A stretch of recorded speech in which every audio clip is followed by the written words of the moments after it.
And we're live. Welcome back to the 2018 Canadian Lawn Bowling Championships. I'm Jake Shuknik, and I'll be joined here shortly by Ian Howard. We have women's fours here this morning on Rink B1. That's the rink we'll be streaming all day today. We have Manitoba A versus BCB on the TV rink today. BCB is the defending champions, actually, women's fours. Josephine leads the skip, Priscilla Westlake the third, Serena Mack second, and Gigi Chan at lead. And then for Manitoba, this is Manitoba A, we have Betty Van Wellingham down at skip, Elaine Jones at third, Betty Grundy at second, and Sandra Mulholland at lead. How are you this morning, Ian? Cold. That's a good answer. It is about 7 degrees here in Manitoba, I'm told. Good morning to you, Jake, and everyone that's on stream right now. So trial ends are done. We're already into the first end here.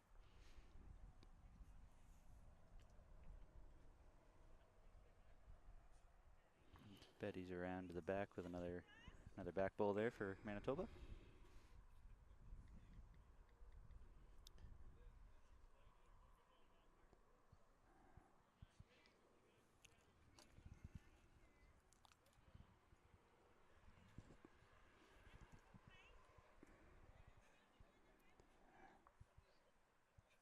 I'm told one of the most talked about subjects in the world is the weather. I can believe that.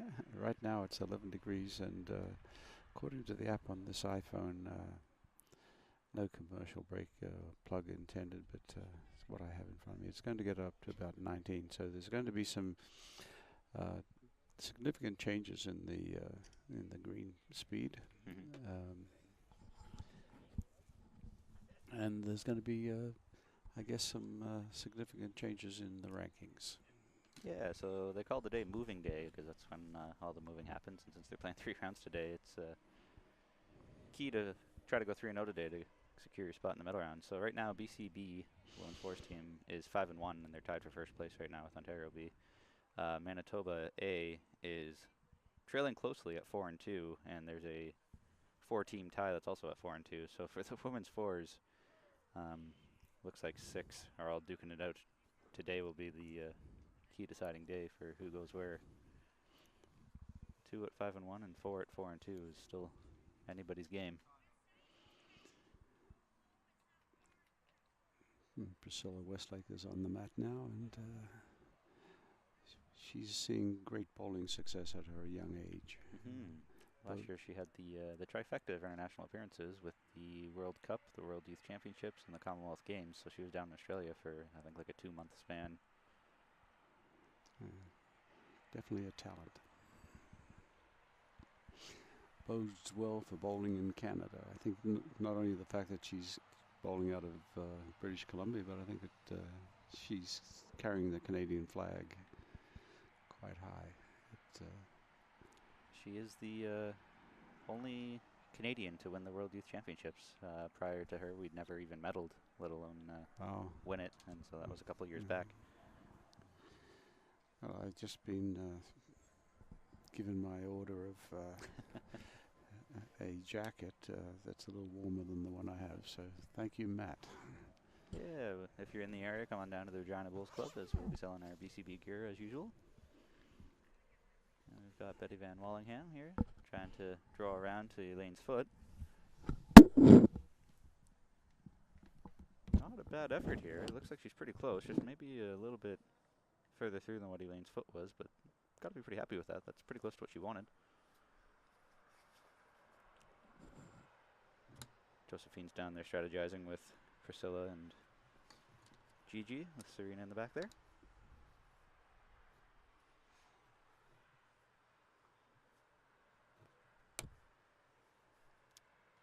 Josephine just took off her jacket on her way down here. I'm one of those players as well where sometimes I find it difficult to play with a jacket on, so I'll wear it when I'm not playing, but as soon as I'm playing, take it off for the 2-3 bowls that I'm throwing and then put it back on after.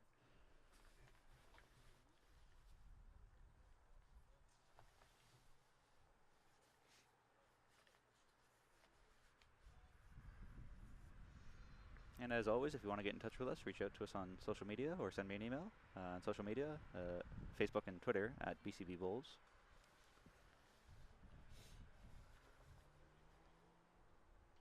Josephine's close, just rubbed off the wrong couple bowls there. I don't think that's what they were asking for. I think they wanted her to slide through the port, but. So Elaine's calling for the same thing again, just a little bit wider now, I guess. I think she's looking to just leave those holes there. Doesn't want to make it any easier for Josephine to get in. And she's crashing on that orange one, but not quite enough. That's plugging up a hole in that hand. But Priscilla's still calling the other hand anyway to come through there with a little bit of weight.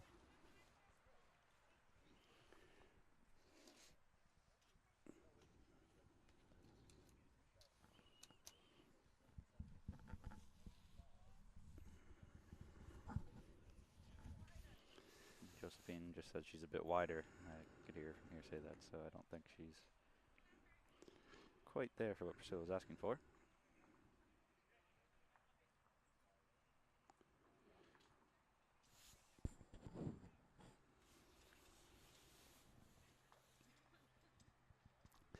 Well, here comes the sun.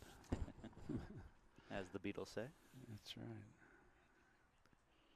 So we'll see if they actually fix up the scoreboard here. I know Manitoba counted, but I don't know if it was just one or if it was more than one.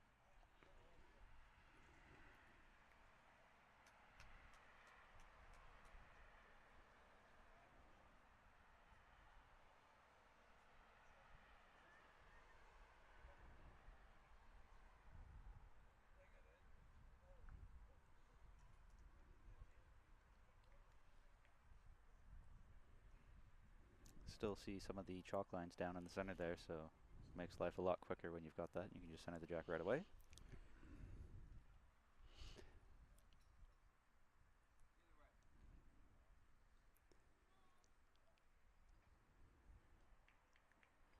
I read time and time again, Jake, the importance of rolling the jack and having control of the game and how important that is. But sometimes I wonder, in the essence of time, is if the jack couldn't just be placed by the skip where the skip wants it, and okay, let's get going. Yeah, you know, I've seen several tournaments played like that where the skip just gets set the jack wherever they want, and I think that's a good time saver too. You can even use two jacks that way, just have one at each end, and the skip just place it and be off to the races right away. I think that's a great idea, to be honest, but I can certainly understand how some people think it's an important skill to be able to roll the jack, and it makes it a little more challenging, I guess, because you know, if the lead ends up thrown in the ditch or something like that, then it can be a balancer. Yep.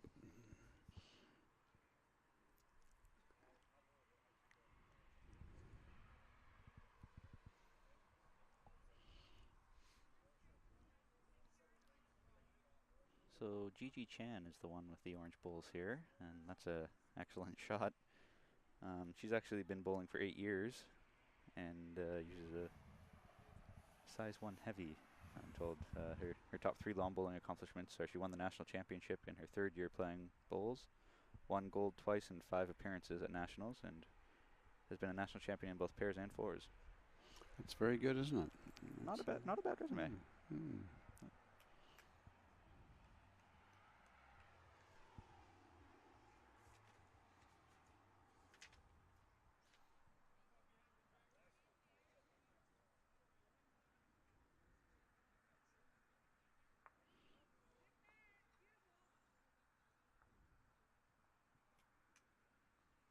That's a very well placed bowl there by Serena.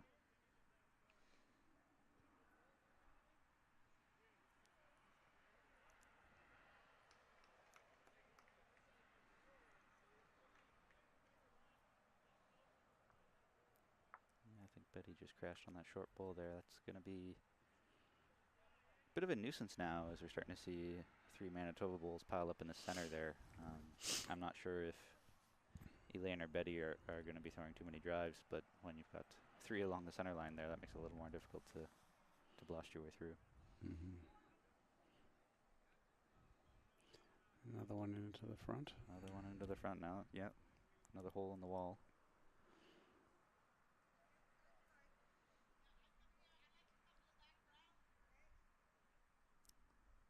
Not sure if you could hear that, but Elaine said she'd like to come to the back brown, which is just behind where Betty's standing. Once we switch cameras, you'll be able to see that. That's actually probably a pretty good place. That'll get you second shot. That's, I think, a really good strategic move there. Well, here's a very nice bowl. Yeah, she did that. Did almost exactly what she wanted to do. Second shot, perfect.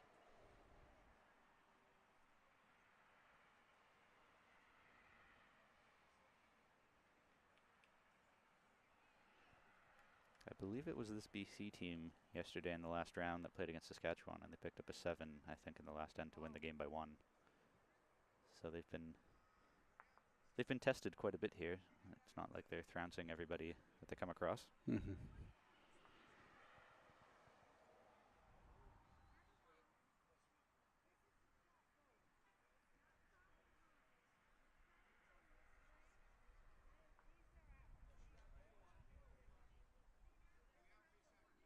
It's an interesting ball again. No, not quite there.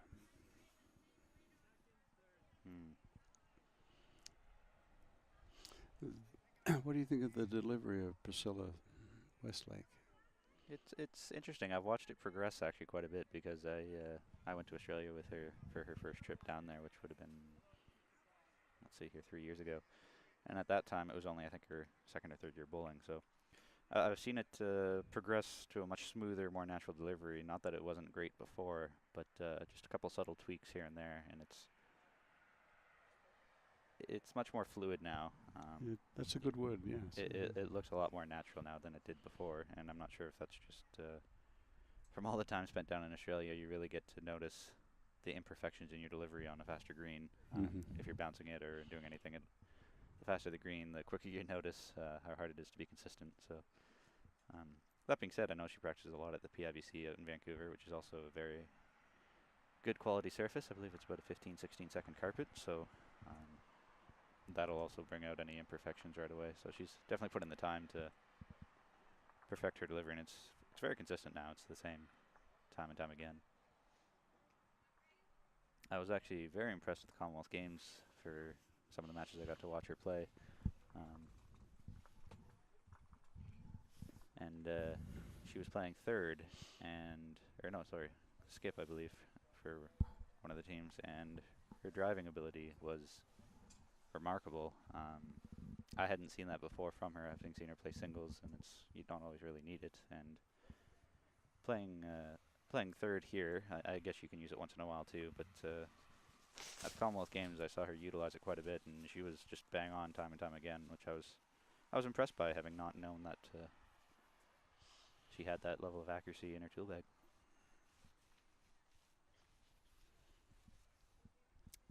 Getting really plugged up here for Betty. I'm not sure if she's going to be able to find her way through. She's been bowling for 13 years, but somehow has 20 national appearances, which is remarkable, which means clearly she's been to 2 or 3 nationals in the same year, whether it's mixed pair, senior triples, what have you, back in the day. She's using a size 3 Henselite Classic. Her most memorable moments are the first time she went to the majors in 2007. First national medal was bronze, women's fours 2009. Gold medal as a skip in ladies pairs 2011. Sweep of the ladies gold medals in Montreal 2012 by Manitoba. Started bowling when I retired and wish I had done so many years sooner. So I'm not sure if that means you wish you had retired many years sooner, or you wish you had started bowling many years sooner. Probably a bit of both, Jack. Yeah, maybe a bit of both. But for certain, the comment that she makes that wish she'd done it sooner does apply to bowls. It's quite remarkable that you ask somebody how long they've been bowling, and they'll give you a number of years, 3, 4, 5, 10, 15, 20, whatever it is.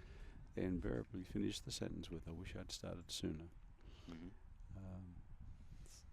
Sometimes I think that might be a great marketing campaign slogan, I wish I'd started sooner. Simply because it is a great game, and it's not until you've played a couple of years that you really get the joy of knowing just how challenging it is. It's you've got to be in good physical condition and mental condition. It's not a game of just throwing a ball down and hoping for the best. Although I think sometimes that happens. So.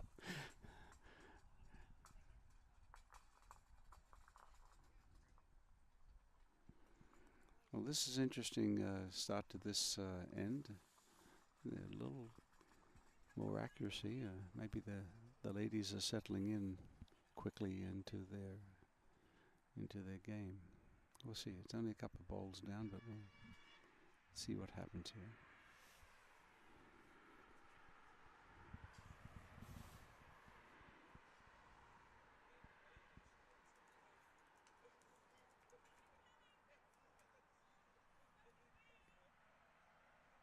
Coming up a little bit short there is Fiji. The teammates weren't unhappy with the ball. They gave her the high five. Maybe that's just the team spirit. Yeah, that tends to be the case more often than not when you're playing with a team of four. You get a high five regardless of how it goes. Good effort there from Sandra.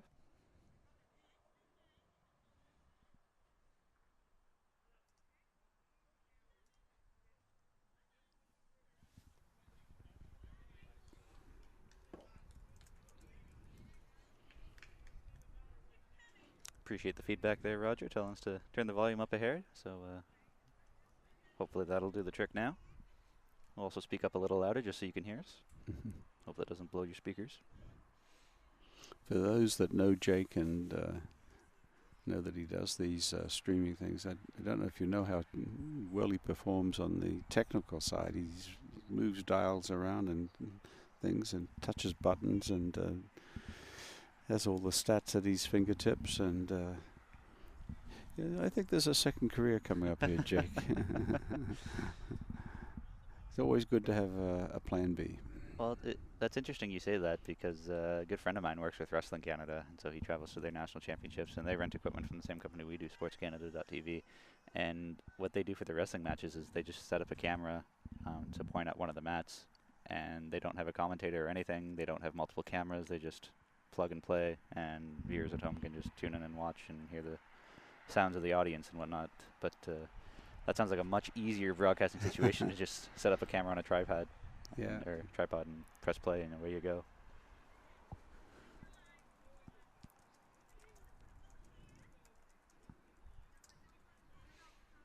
I don't know if I ever told you, but some time ago in my career, I decided I wanted to make.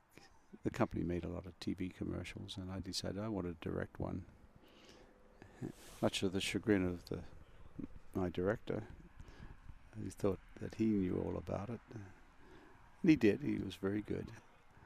But I found it kind of interesting to break. Yeah, I can make a TV commercial. I can write a script. I can direct the people performing, and I found it a lot of fun. It must be for people in the industry a lot of fun. It's a sort of a science and an art at the same time. You can see where Elaine's bowl just flopped over there on the side. Looks like it is still for sure one BC. Gigi's bowls are easy to identify, being orange.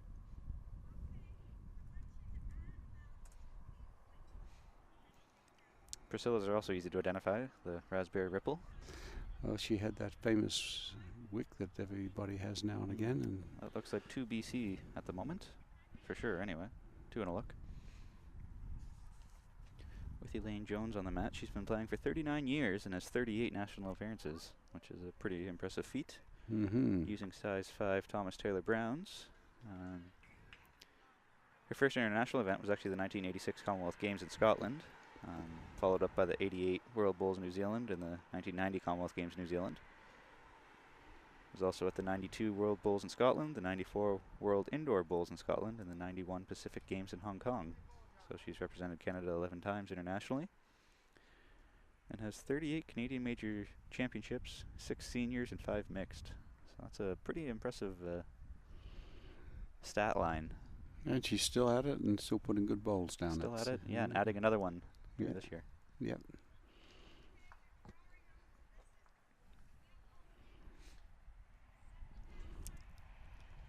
looks like a very easy path to the jack here. If switch camera angles here, you can see just a nice little trail right in through there. Mm-hmm.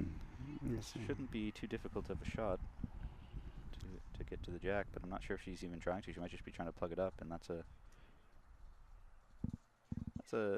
nuisance bowl.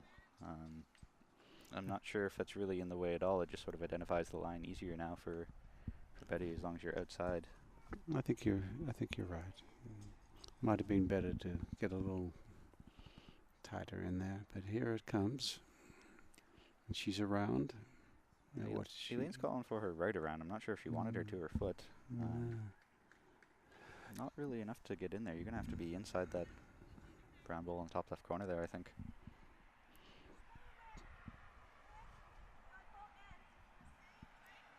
Priscilla's calling for her on the other hand now, I think.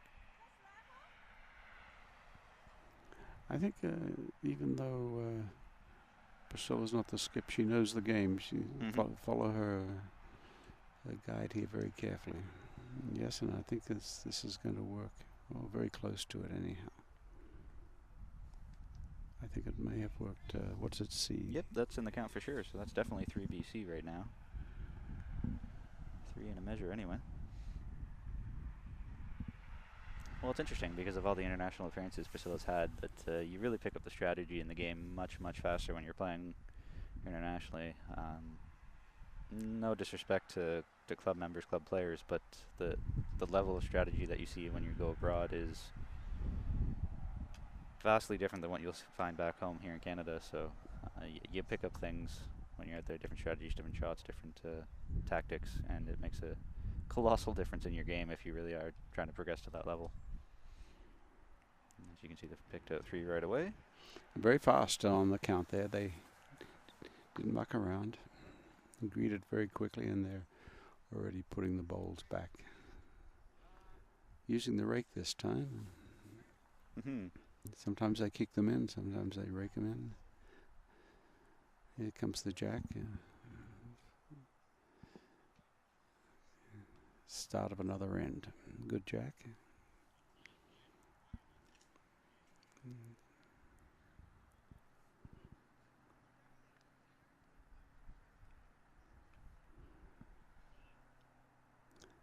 You see on the men's pairs on the next rink over, 3-3-3. 3 ends, and both teams have scored 3. That should be a very good game, actually, because that's between Pat Bird from Alberta and Christy Graham from BC. Yes, I would agree with you. From what I know of it, you know better than I, but what I've heard. If we weren't televising this one, it'd be quite easy to say, let's do the other one.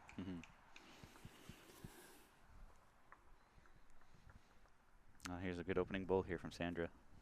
That's lovely.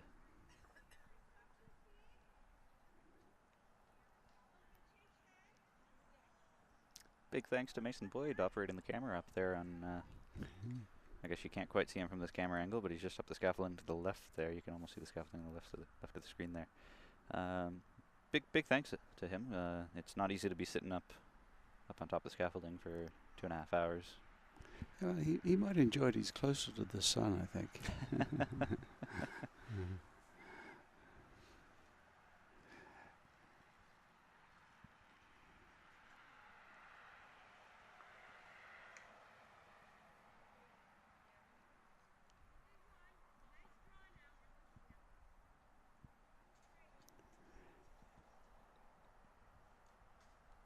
Going across a little bit further from the men's pairs, the next you can't see perhaps is what we've got: Saskatchewan and Ontario A team duking it out, and looks like Saskatchewan's taken an early lead on that Fours ladies team, although see a signal going up for Ontario there. Maybe they got a couple. Betty Grundy's just delivered that bowl. She's been playing for 14 years with 7 national appearances using Taylor Aces size 2. Well, good ball. That's a beautiful bowl there as start talking about it. Excellent shot. she's very happy to have won gold in Montreal in 2012 with the same teammate she's playing with today. And another memorable moment is attending the juniors with her grandson Robbie Law. And when Robbie won did quite well at the under 25s, he got to go to Broadbeach, Australia, and compete at the World Youth Championships, and she went down with him. So that was a very happy moment to be able to watch her grandson competing in that. So her top bowls accomplishments are the 2012 gold medal Canadian Women's Fours Montreal, 2009 bronze medal Canadian Women's Fours Victoria, and provincial women's champion in Paris 2008, Fours 2009, 2010, 2012, 2014, provincial women's triples and senior women's triples in 2015. That's a resume. That's her resume. That's very good. Here's another well-delivered bowl. Just to say, a little bit short, but still okay. So she's actually curled for over 50 years, which is impressive, and you'll find that with a lot of bowlers here. Either have been curlers or have recently taken up the sport as well. She taught home economics in junior high school in the Pass, Manitoba, and Brandon, Manitoba. Also enjoys 5-pin bowling, floor curling, stick curling, gardening, and baking. She's a sports lady. Yeah. She likes her sport. It's something that the host committee here, after people sent in their food service request forms, they sent back a form saying, hey, fill this questionnaire out with, top bowls moments, memorable moments, what have you. So as soon as I got here, I got a massive binder, and today's the first day I've actually had a chance to open it and look through it. So it's actually got some neat little facts about a lot of the players. Wish I would have opened this up 2 days ago. Could have been talking a little bit more about the players yesterday and the day before. Well, I hope you hang on to that binder. Might be a resource for some future project you're working on.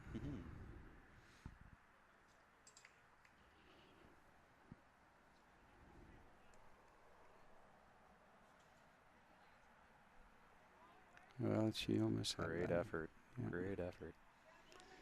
Well, that was Priscilla Westlake just finishing off that shot, and it would be very remiss of us not to add that Priscilla was born in Papua New Guinea, in a little town of Lae. I've been to Papua New Guinea, to Port Moresby. It's a very interesting country. I'm curious what Elaine was attempting to do with that bowl there, as they're already holding one and already had the best back, and her bowl came relatively quickly through the head there and is now the furthest back.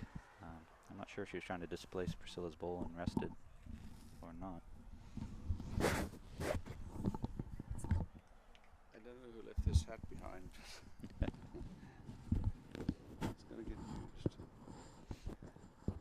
Well, it's still early days, Jake. There's a lot of bowls to come down.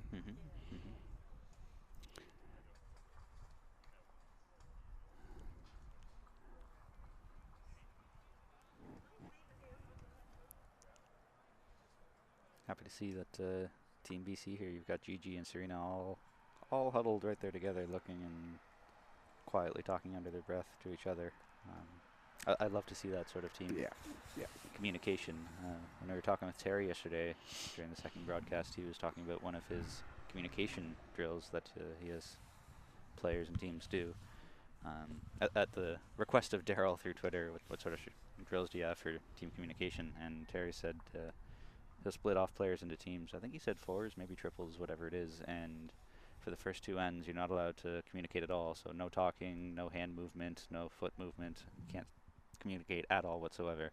And then the next two ends, you can, I think he said, use your feet, so you can place your foot wherever. And then the next two ends, you can use your hands. And then the last two ends, you can use your voice. And two ends after that, you can do anything and everything you want. And the lesson learned from most people is they quickly learn, I need to communicate with my teammates, because they realize right away after the first two ends when you can't do anything that things don't go quite so well. And even the two ends after that, when you can only use your feet, it's still not quite as useful. So I think that's a fantastic communication drill to really encourage team communication amongst teammates.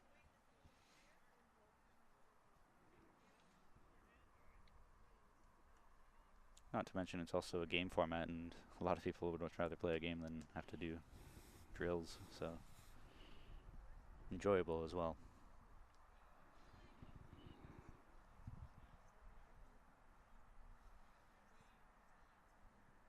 Well, I think communication's probably the single biggest issue in groups. How do you communicate with each other or not, and do you give the right information? That's another thing. It's one thing to be communicating, but what information are you really communicating? And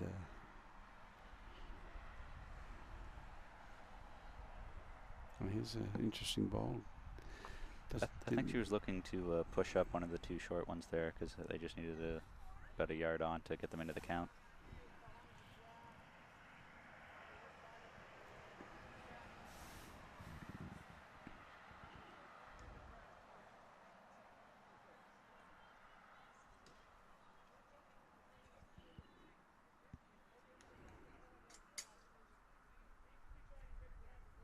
So that's for sure one Manitoba.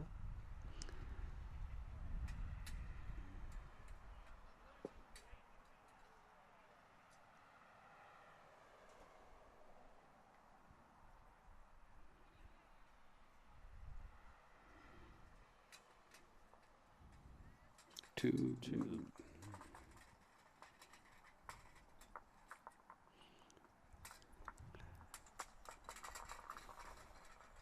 Priscilla was very quick in the measure. She's very agile. Maybe it's the youth. She was down on her knee, and her measure was out, and quick. I think she's a fan, very much like me, of get down and measure right away. Stop discussing and thinking, I think that one. What do you think? Just get down and measure right away. And yep. If it's not obvious. If it's not obvious, yeah. Yeah, that's another thing. Sometimes it is blatantly obvious, and people waste time by getting down to measure anyway, which no need for that.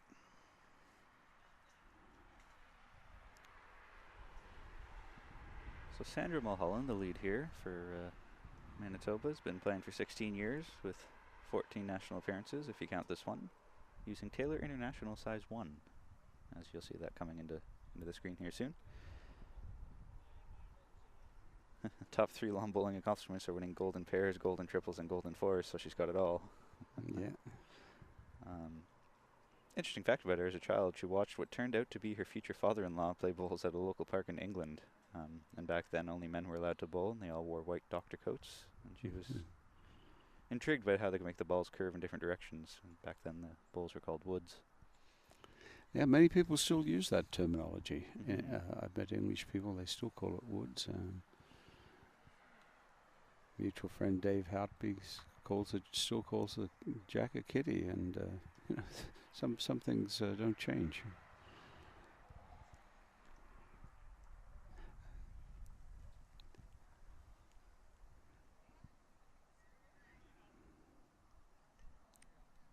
Beautiful ball there from Sandra.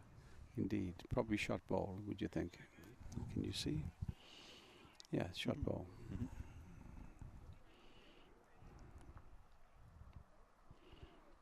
Here's an adjustment here, I think. Yes, the adjustment was made, well made. Yeah, what a beautiful ball there from Gigi. Yeah.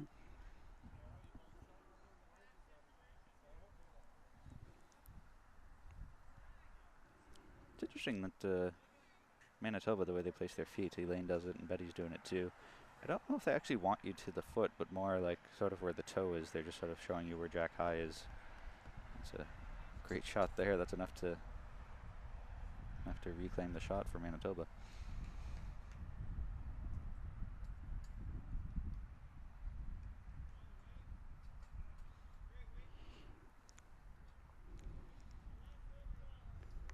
I think Serena's playing with a little bit of weight here, just looking to shake things up. I think she may have. No. Well, she did shake it up, but it now made it a little bit harder to pick the bowl. You're going to need to get a little bit of jack movement, I think, now if you're BC.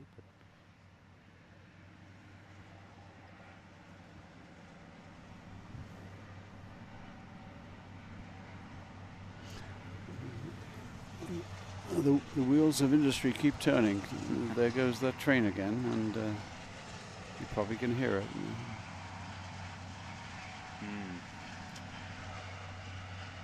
although it's second shot, Betty's bull there, and I'm really not a fan of where that ended up. That makes it a very juicy target now for BC to come through there. It doesn't matter what kind of weight, and that's the angles for that are just way too good to come in and chip the jack sideways. So although it's a good second shot, it's just the way the angle of that makes it almost too easy now for BC to play any kind of weight into that. Well, they didn't, though. I'm shocked that Serena didn't up her weight more into that. Now look at that nice little funnel. It's just a nice little funnel into the jack. If I'm Manitoba right now, I'm probably looking into change up the angle a bit, try to roll that bull over, or something around behind for where the jack's going to pop to. Personal preference would be to probably change up the angle first, make it before they can. Let's see. This is a nice ball, I think. Lane's coming down here. Just didn't get there. Okay. Well, that forces their hand now to play more up weight into it. Before they could play, you know, just a few feet through, but now you're going to have to up your weight a little bit to hold your line. Priscilla put something on that. Yeah, Priscilla is throwing much more weight here through. Yeah, it's going to be, well, it's the right idea and just not quite there. I believe she pushed Elaine's bull back into the middle there, just a good meter behind the jack. And Elaine is coming up a little bit short. Might be a nuisance bull. I don't know if you can still see the jack from the mat now, but still a guide. You have to get through that port up front between those two bulls. Come down, anything on the blue. Well, that's interesting. Josephine's calling the other hand. Try to push Gigi through onto the jack. It's hard to see what the line is. I think she's missed it. Yes, Yeah, just inside. Quite a big miss, actually. I believe that's the weight that Josephine wanted, because if the bull stayed on, you can see Priscilla's bull in the top right corner there, almost near the out of bounds marker. So I love that kind of weight where you still keep your bull alive. It's not in the ditch, but it's still heavy enough to disturb the head if you hit it. If you hit it, yes. Yeah, if she connected it, it would have been the right shot. However,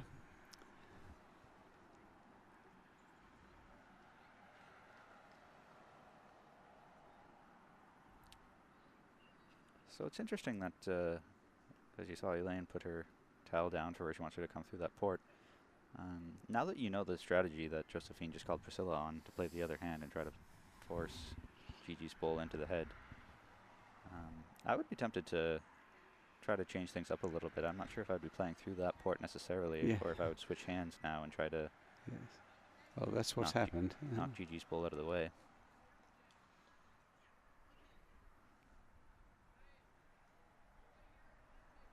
The fact that she was inside, that might almost, not quite, almost could have been a nuisance bull as well.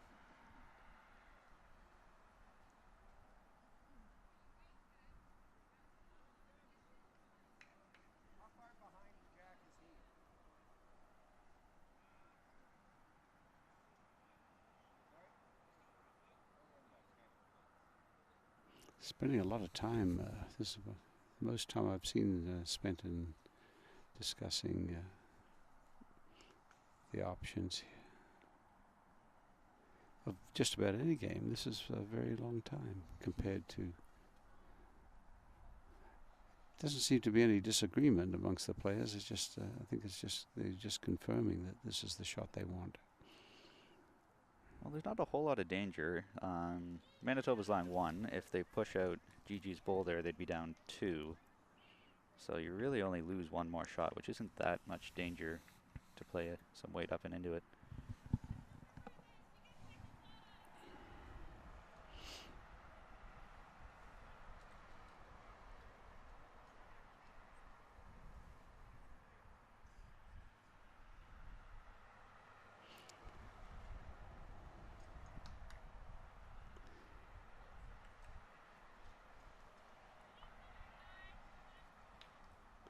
Well, that for sure takes any sort of measure out of it, and it's now for sure just one Manitoba.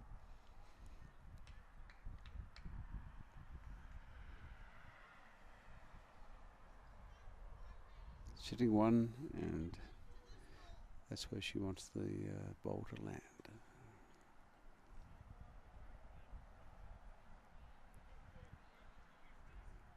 Okay.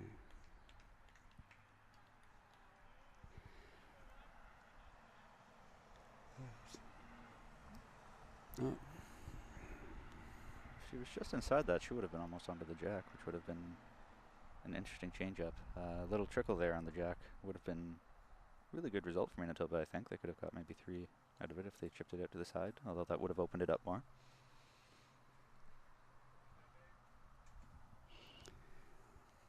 well, the hammer, so to speak, is to British Columbia. Josephine still really likes playing on the GG's bowl into the jack, I think, based off of her arm movement there when she was in the head.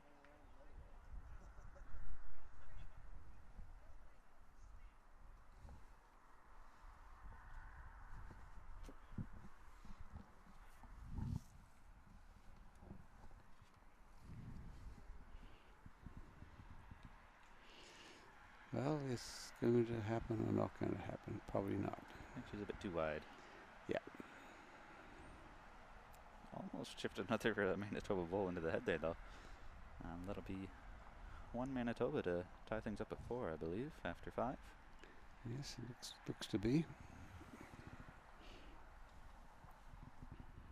I'm going to ask you to move your feet here quickly, Ian. As Sure. got my Sure. headphone cord there a little Okay. tangled up. 1 second. Are we? There we go. Let's go that way. There we go. There we go. That's better.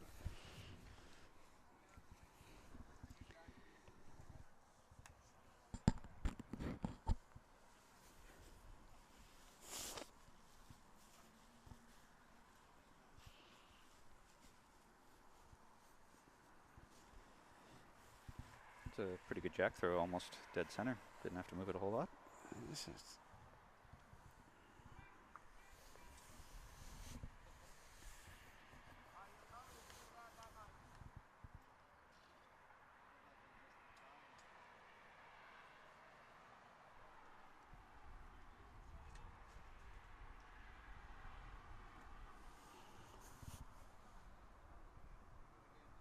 Pretty good opening bowl. Right in that efficiency zone.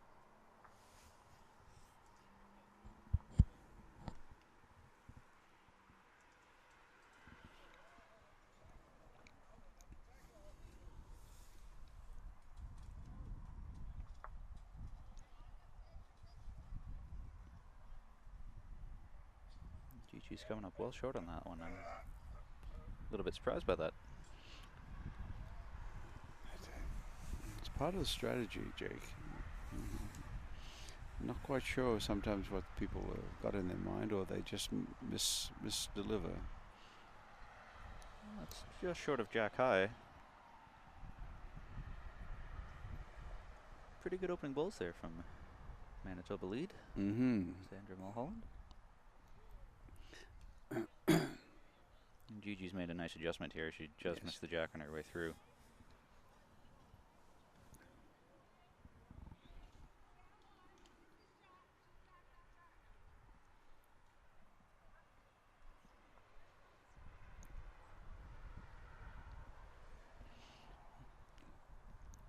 Manitoba working hard. Another well-bowled bowl. From that camera angle, it looks much further away than it actually is. That bowl only needs a couple of rolls to be right onto the jack.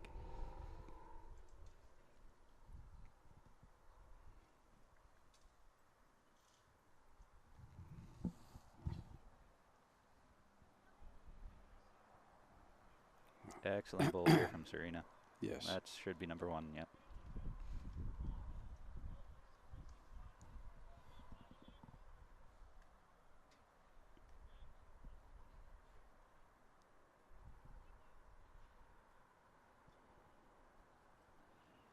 Coming up short on this. That's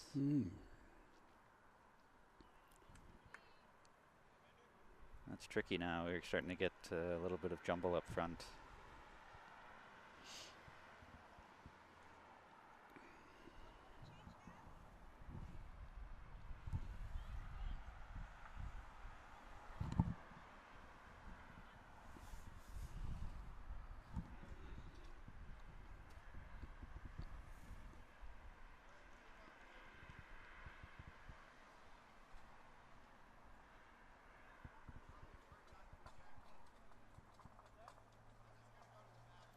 Yes. 2, 4, 6 balls well up front. And it's on both teams too. It's not just one or the other. So that's got to be very frustrating for both skips to see this head building. Either team is going to have to start plowing the way through, clear things up, I think. Well, this might be one of the cleanup balls coming through now. Excuse me. I don't think so. I think she's only barely got weight to get to the jack. She's not even quite there. She's actually still a little bit short. Yeah.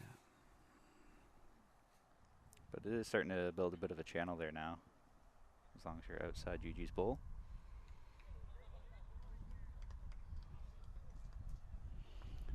Priscilla's come with a little bit of weight and probably... well, that had a very good result. Second shot. Yeah, BC's holding 2.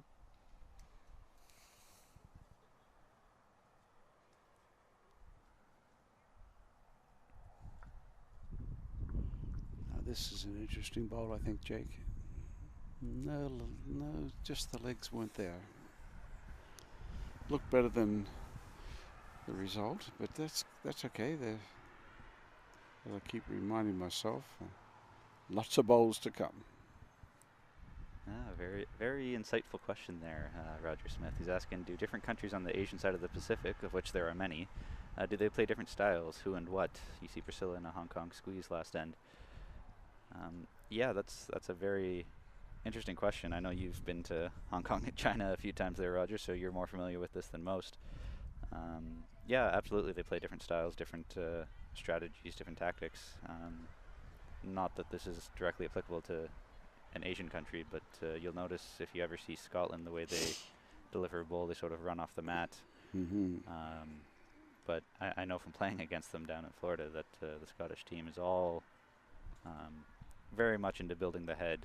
You don't see many short bowls at all. They're all just a little bit through the head, but always right there around.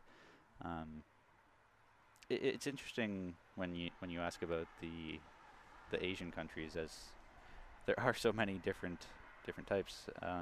When I was in Hong Kong, I guess that would have been 7 years ago now.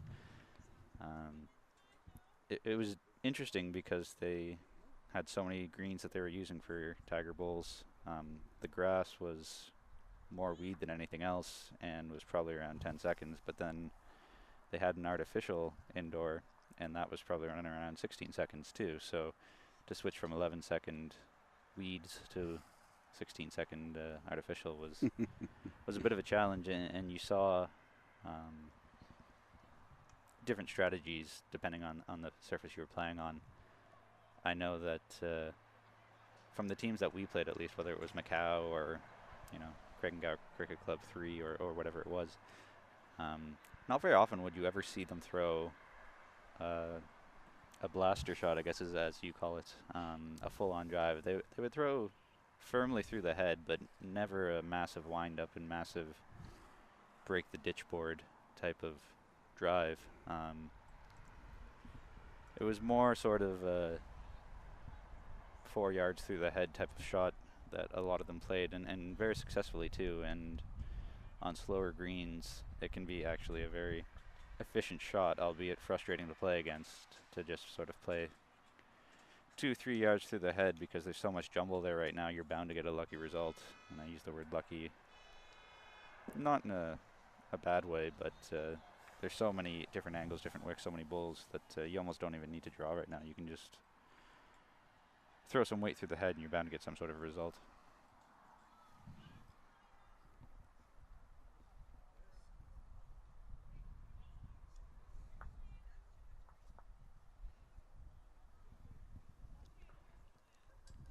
This is almost the exact opposite of what Terry was telling us stat-wise yesterday, of if you have 10% of your bulls short, you're going to lose the end.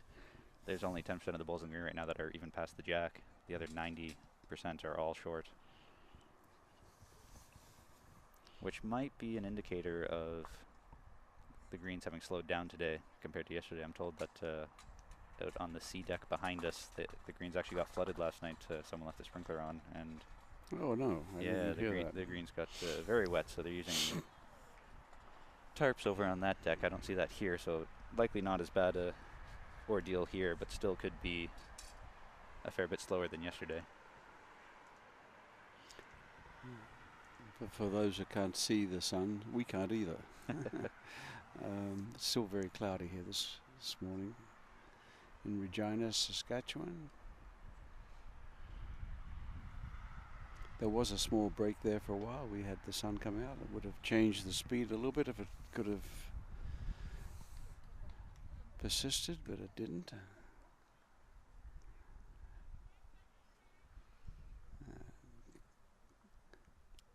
I had the opportunity to talk to Charlie Taylor yesterday. He showed up and will be here the rest of the week. I'm sure he'll be on the broadcast booth here at some point. But I made a few comments how during one of the games, one team picked up 6 going this way, and then 5 the other team picked up 5 coming the other way. And I said, you know, that doesn't make much sense. The green must be sloped, and whoever picked it up going that way was bang on, and exact opposite coming back this way. And he said, yeah, it is. The whole deck here is a little bit sloped. So I wonder if that will play much factor here.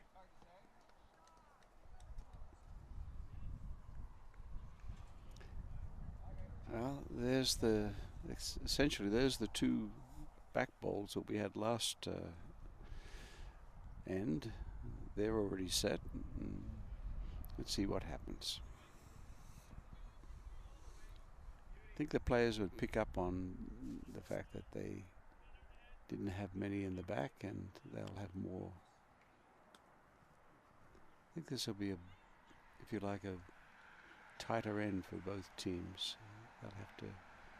Well, I'm not sure if I could say tighter, but certainly better already, just because there aren't as many short bowls yet. So, as you said, having them pass the jack is going to make a world of difference for both teams. As here's another one that's just passed.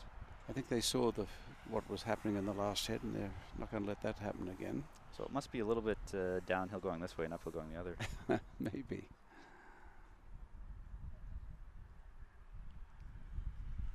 For those that are interested, the men's pairs on the next rink over, it looks to be Alberta 8-5. Although they're measuring here, we'll see what's happening.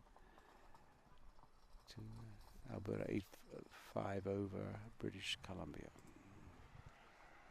I think sometimes we pick up the other rink. Do we not, Jake? Not really. You can really? just see the toes of John McDonald there up on the top right corner, but you can't really see the head at all.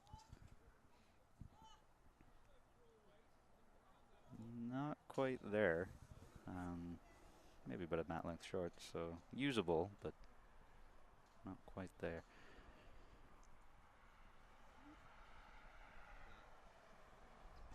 I think Betty's added some mustard to this one. This one will for sure be getting there.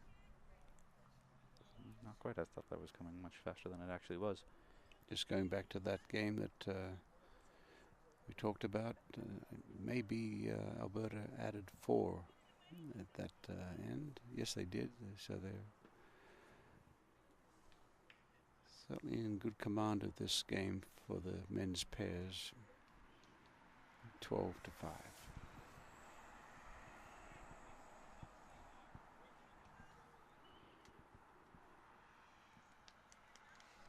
So that is one purpley shot right there for Priscilla in BC. About jack high. It looks to be, yes.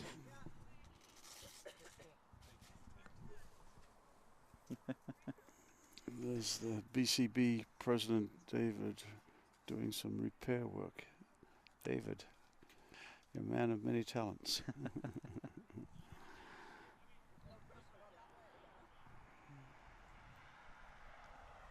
So we'll see what Elaine can do here as she's on the mat. See Betty's foot there indicating, you know, here's jack high. It looks like there's still a nice little channel there. You can draw that off. Nice looking bowl. It's hard to see the angle exactly, but just a little too quick. About 1 meter through. There's a nice little trail opportunity there for Manitoba down. Josephine saying, hey, make it before they do.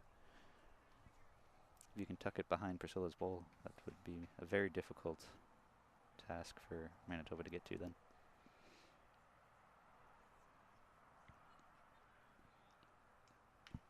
Once again, hard to see, but it looks like A little bit inside and yeah, a little bit short. Yeah. And she knew it. She came walking back, and sort of her body language was that she knew she didn't quite make it, but nevertheless, see, a few more balls to go.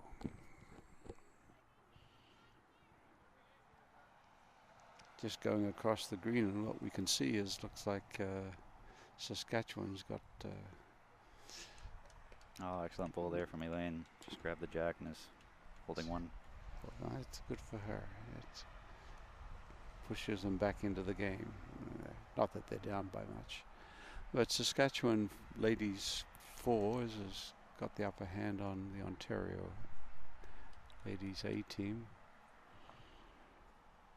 Still a ways to go, but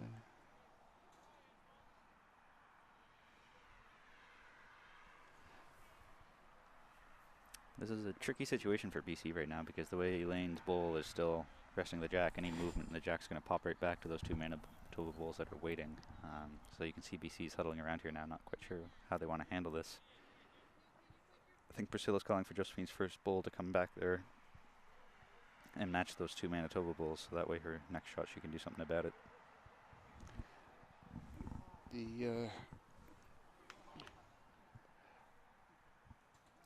It's a two-part shot, as they say. First shot you have to go and get position, and the second shot you have to actually go and make it.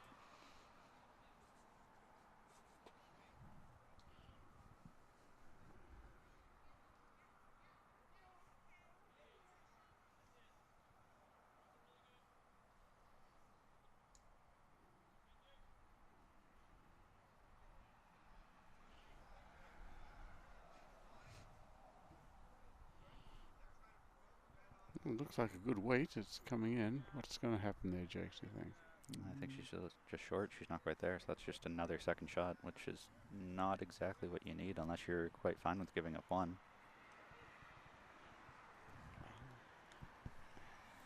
I don't see how BC can get shot out of this now with Josephine still having one more to come. And so if I'm Manitoba, I'm probably just going to leave well enough alone and be happy with the one.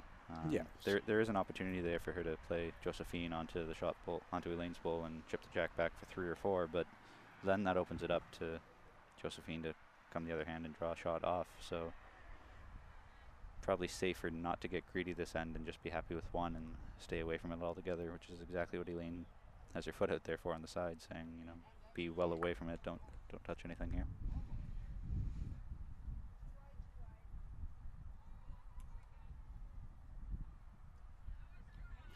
Yeah, we're not right down there in the head, but you've got to be mindful of where you are and how many bowls are you left to come, and as you say, don't be greedy. I think philosophy I've had in my short time is let the game come to me. I don't go chasing the game very much. Did it a little bit in the beginning, but I've since found that there'll be opportunities for you if you're just patient. You don't have to go chasing, making. Your opponent can make mistakes too, not only you. So here's a little bit of a different weight. Not quite sure what the thinking change was. I think now they were trying to go for that shot since Josephine's out of bullets. Now they were trying to actually play onto Elaine's chips jack back for 3 or 4. Okay. And what do you think they picked up? Oh, they just picked up one there, so yeah. That'll be 6-5.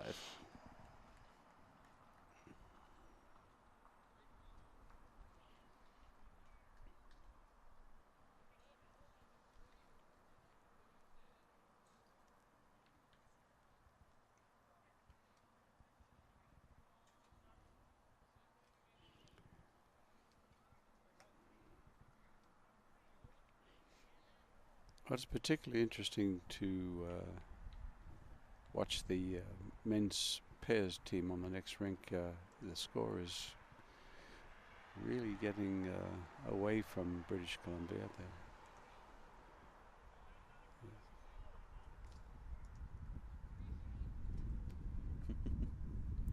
Well, I know that we have at least one spectator, as Jason Curry is watching the Bulls Canada Bowling National Championships and posted the link and shared it with the Windsor Lawn Bowling Club website. So glad to have you with us, Jason. Good morning, Jason.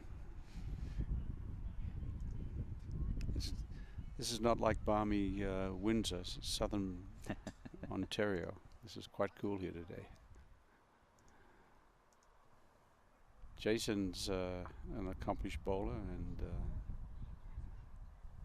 I think I'm not quite sure if he's president of his club. He's certainly on the board of the Ontario Bowls Association and makes a great contribution.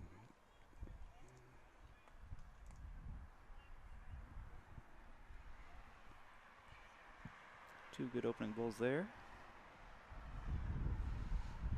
from Sandra.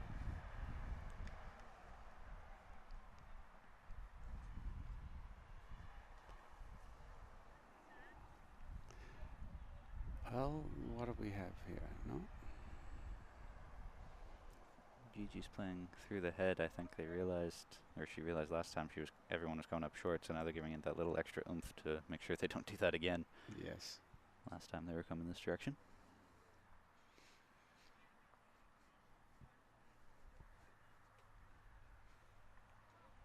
And Betty's come up real short on this one.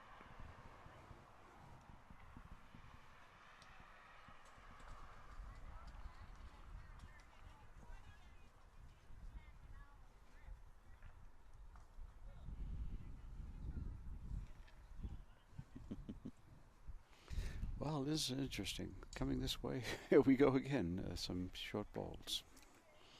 Well, in case you wanted the actual local weather in Windsor, Ian, it's actually below 35 today and raining. Ah, how about that? Courtesy of Jason Curry. Now, 35. That's a little bit warmer than here, though, Jake. A little bit, yeah. He said it was below that, though. How much below, I'm not sure.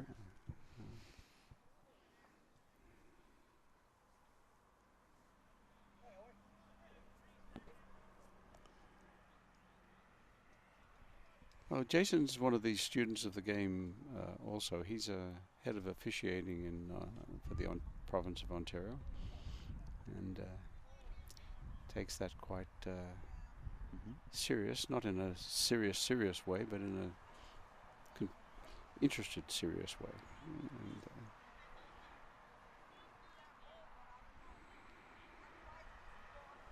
a lot of conversation going on here on this particular shot.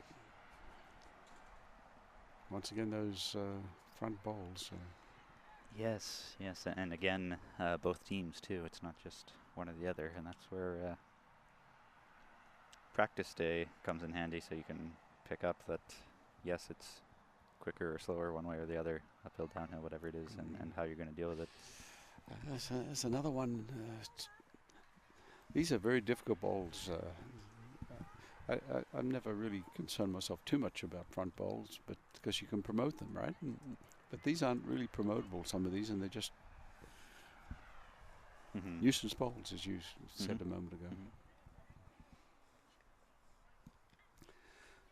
Reminiscent of curling, though, with all the guards that you end up throwing it.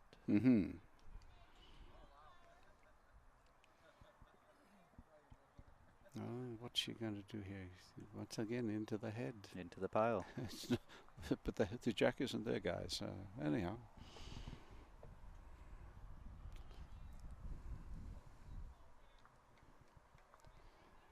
I saw a shot yesterday made by British Columbia that in the men's, the jack must have come forward 4, 5, 6 feet. It really bounced around and hit a bowl, and it just sprung forward. Changed the game dramatically, unexpectedly. So maybe they've got something going in their mind here. Speaking of rebounding jacks, that reminds me of a situation in London 8 years ago at the under-25s where they play sets, and Cody was playing Mike Patulli, and I think Mike threw a drive so hard that the jack rebounded all the way up the green, so it was only about 10 feet in front of the mat. Oh, and they were sort of confused what to do, because with sets play in the respot.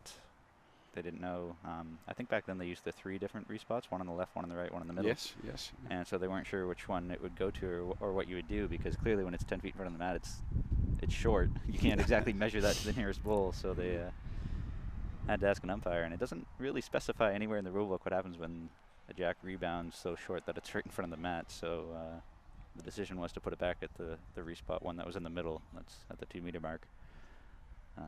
Interesting situation. Which was a very interesting situation that both players just sort of laughed and shook their head and said, "Well, that's a unique oddball." Yeah. We should write some of these trivia moments down there. Something like that is probably not likely to happen for another week or two.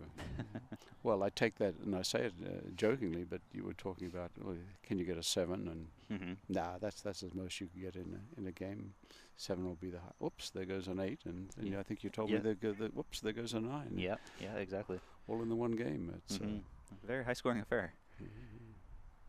Now here's a ball that's coming in for a landing that's going to, I think, be right in the count. No? Yes? Yeah, I think so. I think Manitoba's holding 4 right about now, so Josephine just has to come down and rest that last bowl to cut them down or even get shot. It's still a very drawable shot here. Closest bowl is, you say 12 inches away? Maybe, yes, maybe even more? Yes, the shot is still available, but you don't want to go outside the line of the last bowl. Yeah, so it looks like it could be some tricky lines here. It doesn't quite finish as hard as you would expect.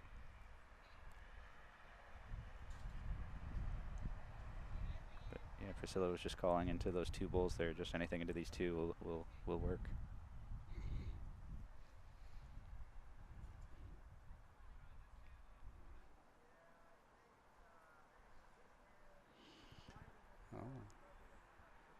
Here comes the ball, and it might have the angle. Let's see.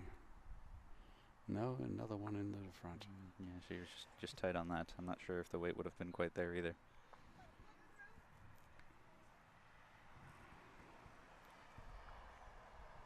This could be a pretty big end here, depending on what Josephine can do with her last one. As Betty just has to throw one more into that pile. Well, here's one coming into it, possibly. She's much quicker on this one. I don't know if that's going to be in the count or not. No. Well,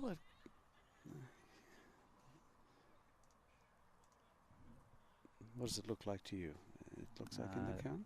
I don't think so, but we'll see what Josephine can do here, if she can get something to cut them down. Caught again, and well, that helps cut a lot. Down. It might have cut on the cut down, yes. That for sure helps the cut down. It was 4 or 5 for Manitoba before. It'll only be, I think, 2 or 3 now. And Priscilla's picked out 2 for sure. Looks like Elaine's saying, yeah, this one too. And Priscilla says, no way, I'm going to measure it. I'm going to put a measure to that. Good for you. That's the way you should do it. And Elaine's quickly putting in a wedge there too, just to keep that bowl propped up. Right. She's using, I think, her spray chalk canister to hold it up. But well, it is on a good angle there. Just water. Yeah, good angle that just could. No, it's in the count, I think.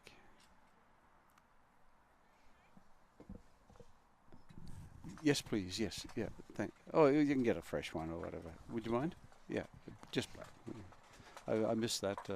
Yeah, as did think I. it's But, big thanks to, I think his name's Owen, the volunteer here, that's making sure we're replenished with water and coffee and whatnot. Yeah. He may get the Volunteer of the Match award. Well, if Jake and I have something to say about it, we would certainly think that. But yes, that was right? that was 3 that end, which is yeah. So that changed this game. It's the British Columbia team now got to dig in again if they want to.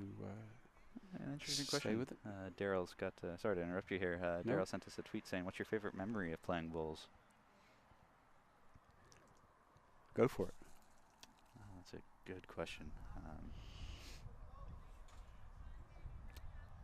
I'm not sure if I can pick a favorite. Very first time I played junior nationals and ended up winning gold was a real good memory. I'd have to say playing WOBA with 7 other guys around my age back in the day. All 8 of us were staying in Noreen's basement. So we nicknamed it the Den of Stinky Men because 8 guys with after bowling all day, it got pretty smelly down there. Probably.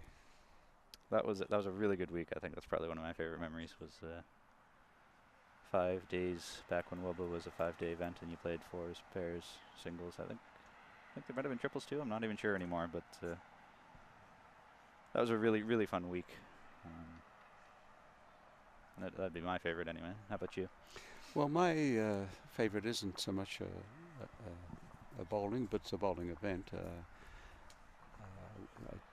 went down to Australia, combo deal.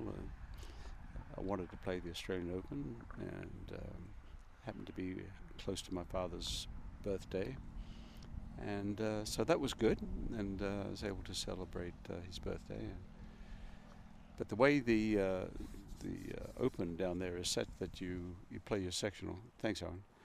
You play your sectional, and if you happen to get through, you've got to wait around for 7 or 8 days before you know if you the next one. And I stayed around, but my dad Newton and I hung around the Broadbeach Club, and Bowls Australia happened to find out that Newton was there, and as Kelvin Kirkow said to me, Newton's a legend around here, and so somebody must have said, oh, there's Newton Howard, and blah, blah, blah. And next moment we've got Bowls Australia wanting to interview us. And so we had an interview with, sorry that I can't remember the young lady's name right now. It might come to me. But I thought that was very special because here I was probably the newest bowler to Bowls. I was only 2 years of bowling, and my dad was clearly the oldest bowler at 97. Not that he was bowling that day, but I thought it was quite neat of Bowls Australia to wanted to have the interview, and it sort of was very special for me that I've had some wonderful moments. That I don't really count them in the game, Jake. I count them in the people experiences, and not in saying that having a little tutorial with Ryan Bester isn't a memorable moment, or with Alex Marshall isn't a memorable moment, because there's many other great bowlers around, and I've come to enjoy their company and what they bring as a person to the game. You've got John McDonald over here on the next rink. He's a fine young man, and so that's how I sort of view it. And so my favourite one is the Bowls Australia interview with Dad and myself, and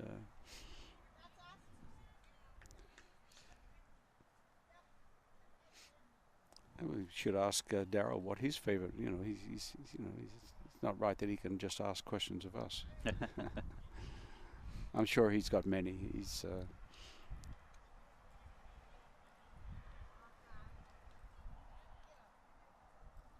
well, there's that shot that people play intentionally and sometimes not intentionally, but the wick I think might have done something for them there, did it? Not really. Not really? You can see it on the screen. Yeah, it didn't really change a whole lot. It opened up the front a little bit more, but I don't think it changed the count too much. Here's Priscilla with her jacket on, making a shot. It's not getting warmer here. It's a pretty good second shot, I think, and opens up a little bit of a funnel now to the jack.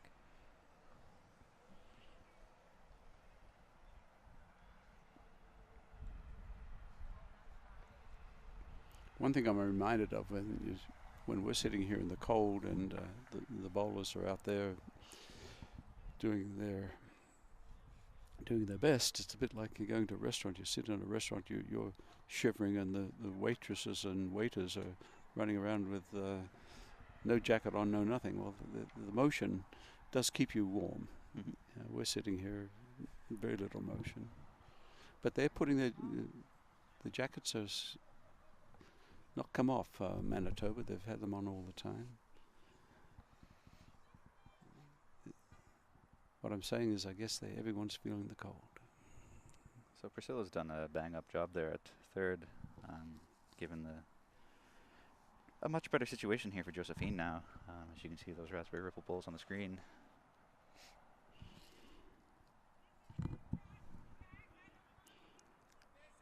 There's a question in many sports. They're using technology at the ground level. Would there be any advantage to having that screen down here for the skip, so that they don't have to go down to the head? They can come over. Having the monitor here so they can see the head from down here. That's just a question. Well, you know, it's interesting you say that, because at the Commonwealth Games that took place in April at Broadbeach, they had massive screens on the side, and they would display the TV rink. So with all the cameras that they had down there, I think they had 4 or so, and with a couple of them being the boom cameras that they have overhead, you get the overhead shot as well.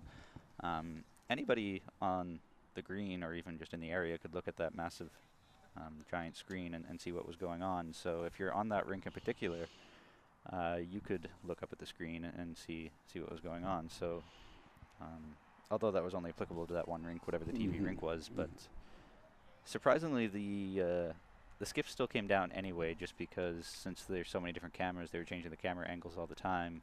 So it wasn't like it was consistently one shot, and it might not have been the angle that you needed to see from being down at the head anyway. So I think even if we had this screen propped on the side, I think they would still want to go down and take a look for it anyway, just so you can see the angle yourself from a different angle than where the camera is.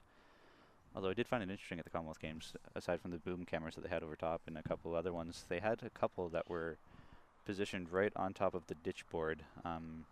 You can see the white peg on the back of the ditch board there. They had the numbers. They had a small, I think it was a GoPro actually, positioned right on top of that. And so they would, whenever there was nobody standing in front of it, they would switch around between the camera views so you could see that. And I thought that's a sort of a neat idea, if you can get 4 or 5 different cameras, to have one that's right on almost grass level. Almost. I thought that was kind of a unique camera angle to have. But obviously the Commonwealth Games have a much, much bigger budget and can afford to do such splendid things.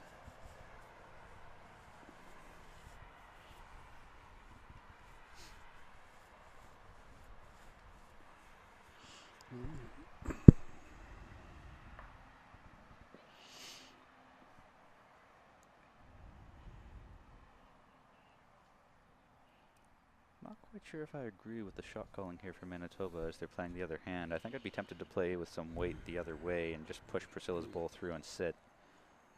Well, actually, But it might have worked. prove me wrong. That's almost think so. almost a good bull there. Just about a foot too heavy. Yeah. Prove me wrong. Yeah, That was an excellent bull.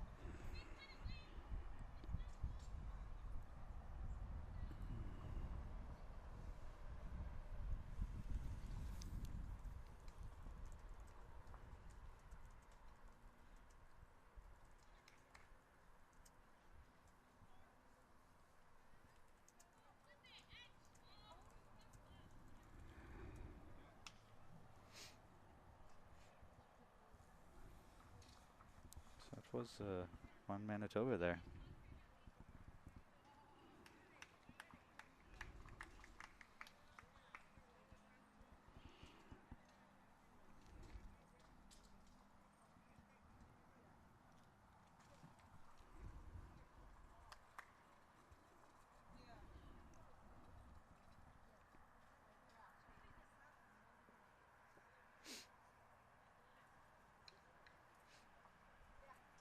I think Elaine just put the score on the wrong side, unless I'm off count. Yeah. There we go. Alright, so I do have it right. 9-6 for Manitoba. After 9.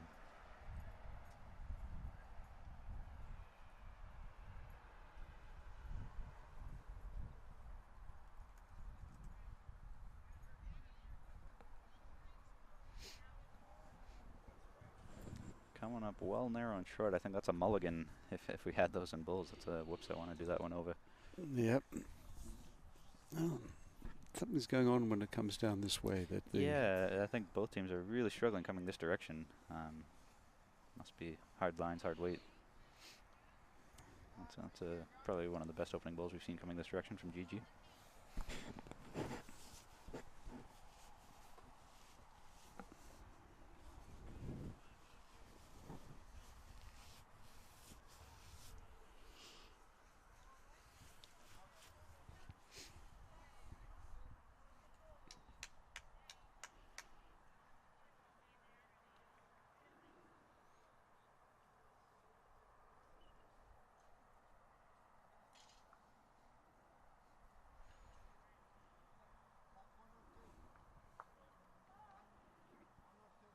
GG just kissed it on her way through.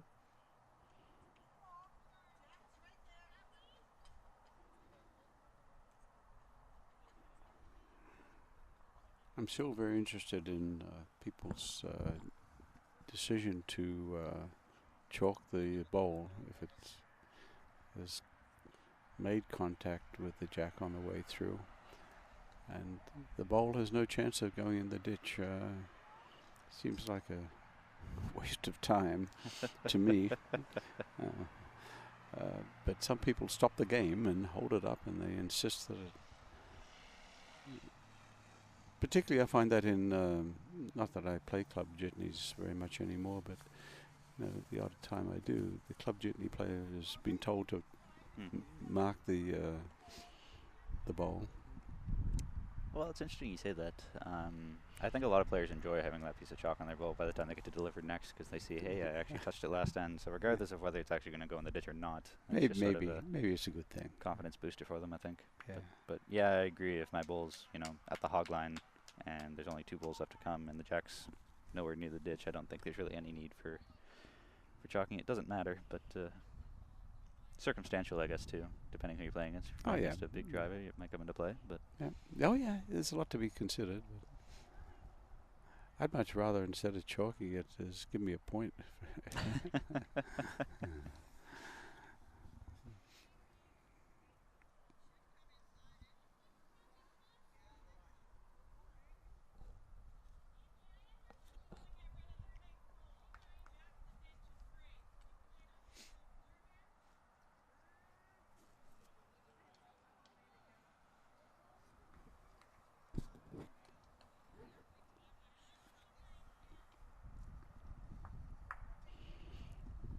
I notice there's a number of coaches walking around from the various. I don't know that every team has a coach, but coach, manager, whatever the designation is. But I don't see any of them sitting and actually doing any stat work. I know this is the pinnacle of the game for bowlers, for most bowlers. Some will go on to play for Canada in different events, but so there's not a lot of need for it. But it's interesting. I would have thought that some of the players would like to see their stats. Well, it's interesting though, because there's not enough team managers for every single team or group of athletes, I guess, because using the game in front of us as an example, if your manager is looking after strictly the women's fours team here, what about the other women's fours team or the women's pairs teams? Then they're sort of SOL. So it's tricky though. I guess you could rotate and do one team this round, a different team next round, different team after that. But another option might be to do 4 ends here and then rotate to the next game 4 ends there.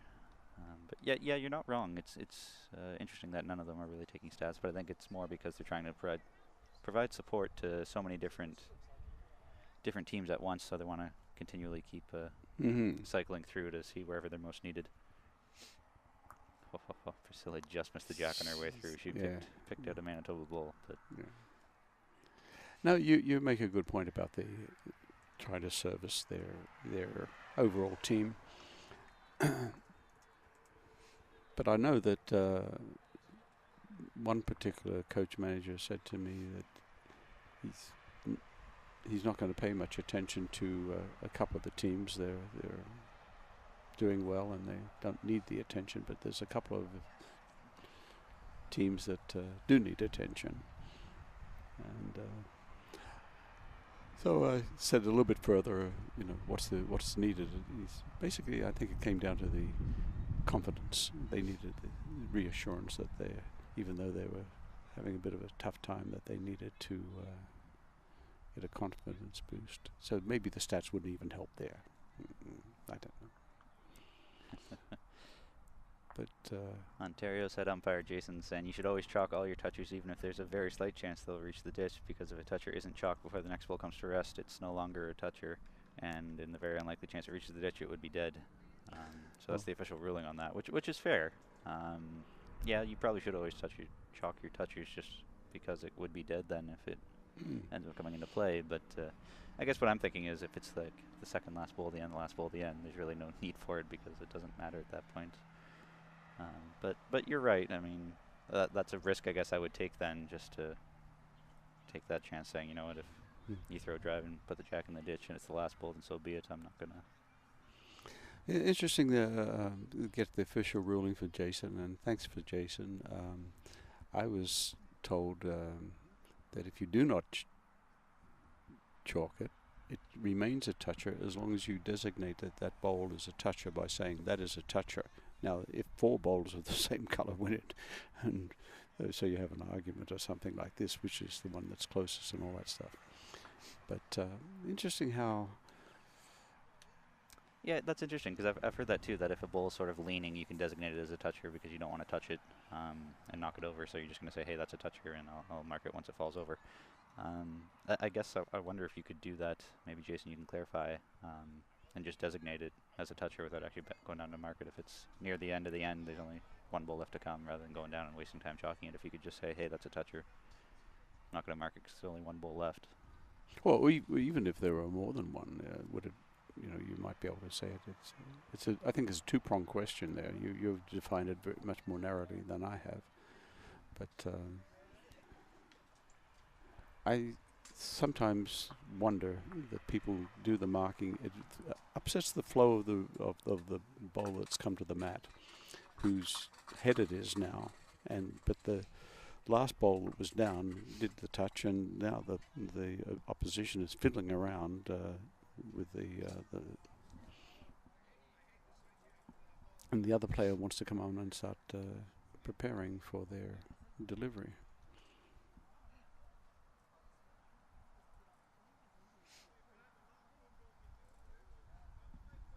Well, the team next to us, the men's pairs, is... yeah, 19-6 for Alberta over BC, so Pat Bird's starting to run away with that game against Christy Graham. It looks to be, doesn't it? And they're playing their 15th end too, so they're zipping along.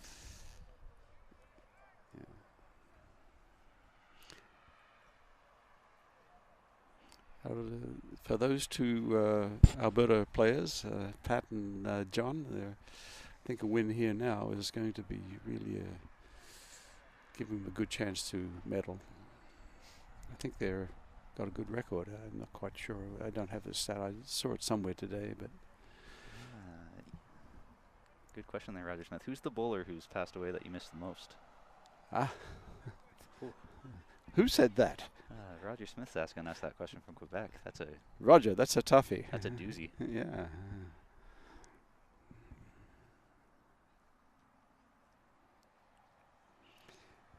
Certainly, the game of bowls does lose players. It's the age thing, and you can play so well for so long.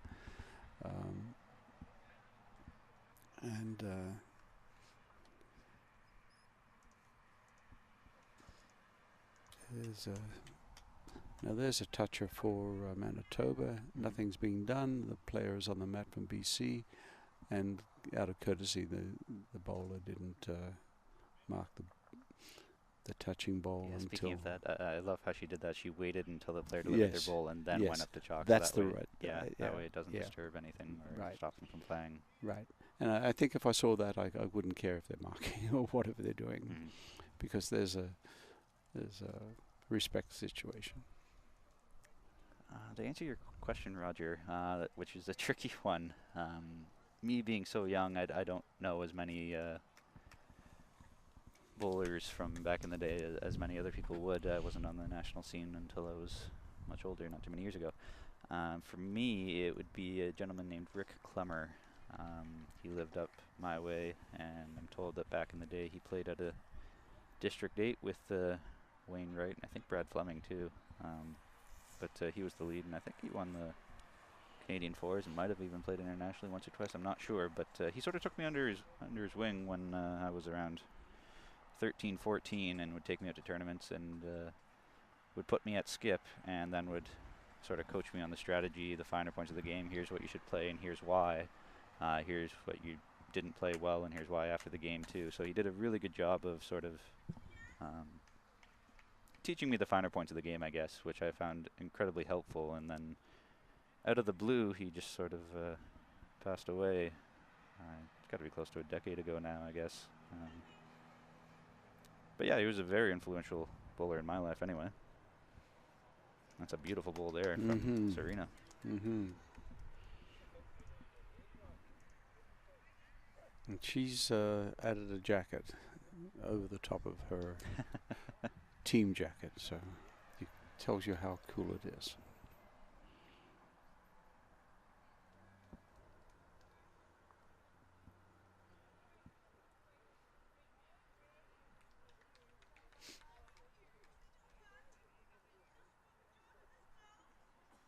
Yeah, valid point there, Jason. So the concern in nominating touchers is keeping track of them, because if it's the first bowl in a fours match and, you know, pushed into the ditch later on, then you have to sort of keep track of which one it was. And also with spray chalk, you don't really need to nominate anymore. You can use spray chalk no matter what angle the bowl's resting on, pretty much. Yes. Also have to address the problem with players at the head who have their chalk buried in their pocket with a bunch of other things. It's a good habit to have dedicated location for your chalk or spray, not have other things in there. And yeah, that's a valid point too. A lot of people just rummage and rummage and rummage, and then you're just standing there waiting for them to get the chalk out to chalk it. Really shouldn't need that many things in your pocket, really. Spray chalk, scorecard, which is usually kept by the skip, so I guess they'd have scorecard and spray chalk, and that's pretty much all the skip needs. And then the third would need chalk and a measure, and that should really also be pretty much it too. So.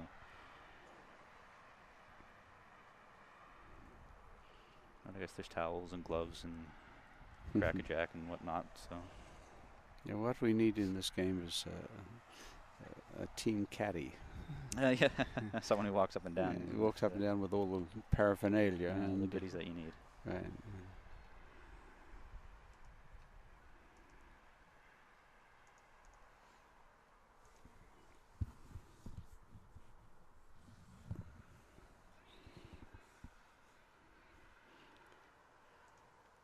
Well, the wind wasn't a factor here earlier this morning when the game started, but it's looking at the trees there, they're blowing pretty good now. Whether it gets more heavy wind or it stays about the same, either way it's certainly picked up. This is a very interesting head that we've got shaped up here, as there's a full line of bowls directly behind the jack. Depending on which way you chip the jack. Ooh, that's not a bad place to be, really. I would assume most people are going to trail the jack back to the right. That could squirt out there. Well, it's against BC here, because they're, I think they're down, what, 10-6 are they? Yeah. So their thinking process is going to be slightly different from Manitoba. Time to make a move. On the other rink there, I at least been watching, is it's 20-6 after. That's it. Is that it? No. This is the coming home end. So looks like a fine win to Alberta coming up. So Josephine is, I think, just throwing some guards here that barely even came onto the screen. It's the black bull in the middle there, way up front. So she's just throwing some blockers here to try to protect the situation.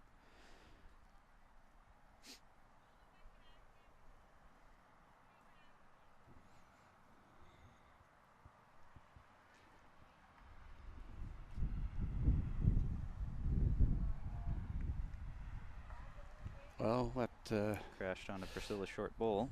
Yep.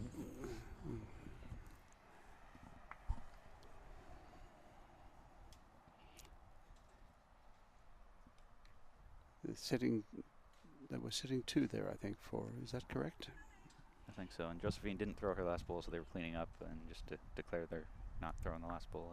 So you can see that coming into the screen there now that Priscilla just kicked it in.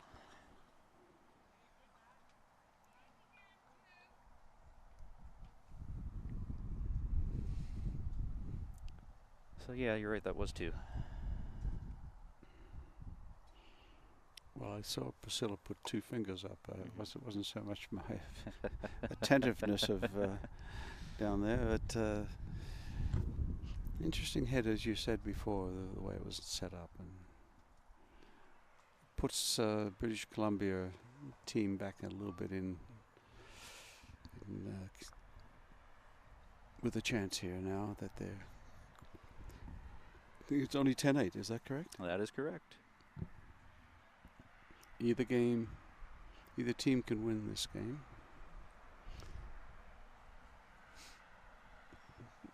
On the other side, Pat Bird is coming in with a very nice ball. Almost, yes, he's only a couple of inches off the jack, so it's going to be hard for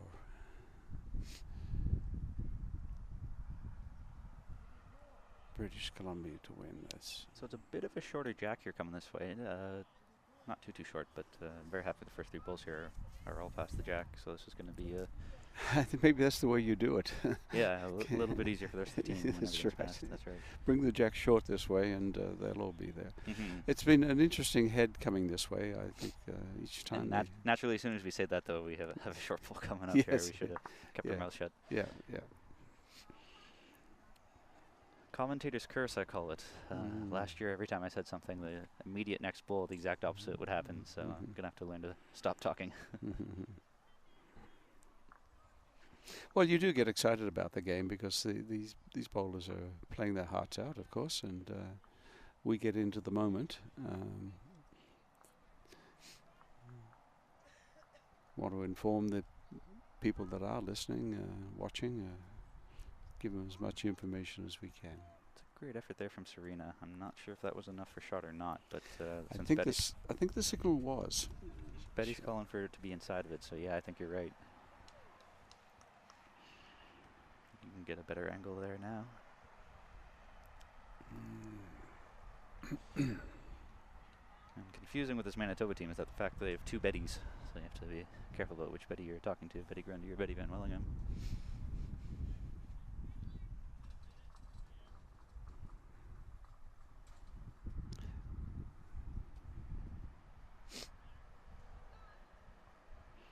Well, there's a good effort, just not quite there.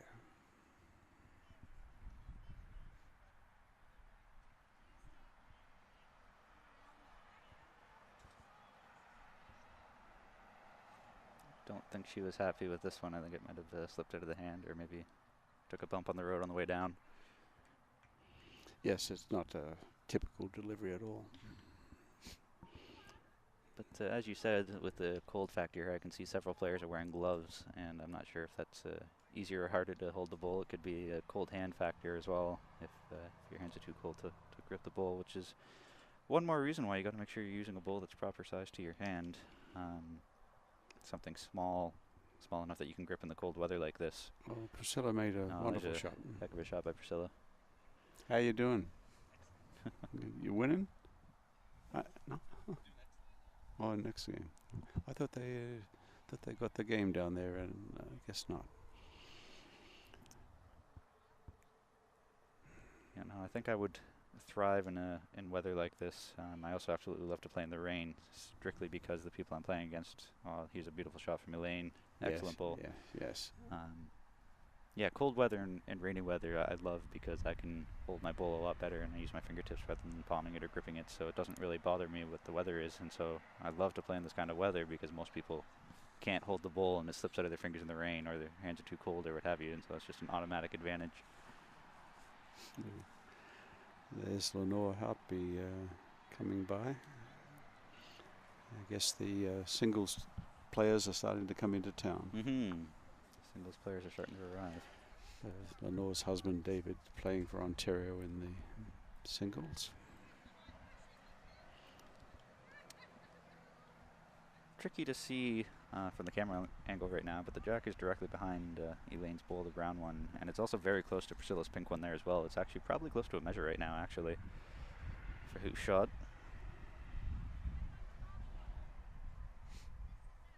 Coming back to whether it's wearing a glove or not wearing a glove, I find some players I've come across will only bowl with the glove. They don't want the grip. They don't want any grip on their bowl, on their hands. They want the glove. I don't mind the grip. In fact, I think personally, I think it's probably sensible if you do have a little bit of grip on. That's just me. Some people have the wet towel, just like in 5-pin bowling and 10-pin bowling. Steve McCarron's famous for having the chamois cloth thing that he always has on his hand. It's like a glove type thing. Yep. Question for you then on your type of bowl. Do you like having like dimples or grips on the rings, or no grips on the rings? I've only ever really started to think about that. I had a Dunlop size 5 with no rings, no grips, no nothing. It was just I didn't pay much attention to them. Then I got involved with aero bowls, and they have a variety of grips. Some of it to do with they have a dimple grip, which is designed to help the bowl in wind. Then they have the Z scoop, which gives you a really good feel. You put your kind of hand into the bowl. It's almost like a putting your hand into a glove. All that said, I walk away from it. I had to play a club bowl just the other night, and it was Taylor International, and my recollection was there was no grip. I don't think it really matters. This is what I'm saying. Yeah, fair enough. Fair enough. I think that I think the important thing is make sure you got a bowl that you have. It's the right size.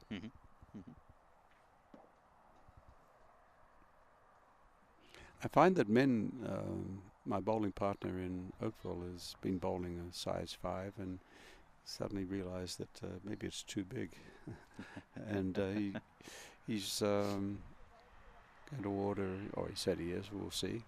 A size 1 from me. Now, that's a big difference. That is a huge difference from 5 to a 1. Wow. Yeah. Wow. Yeah. Well, at the end of the season, it's not so important, and compared to if he's gone halfway through the season, the league is over. He'll just play after a couple more Tuesday nights. Will be just down to jitney play for him. But yeah, that's a big difference. Size is the big thing. Size does matter in bowls, I think.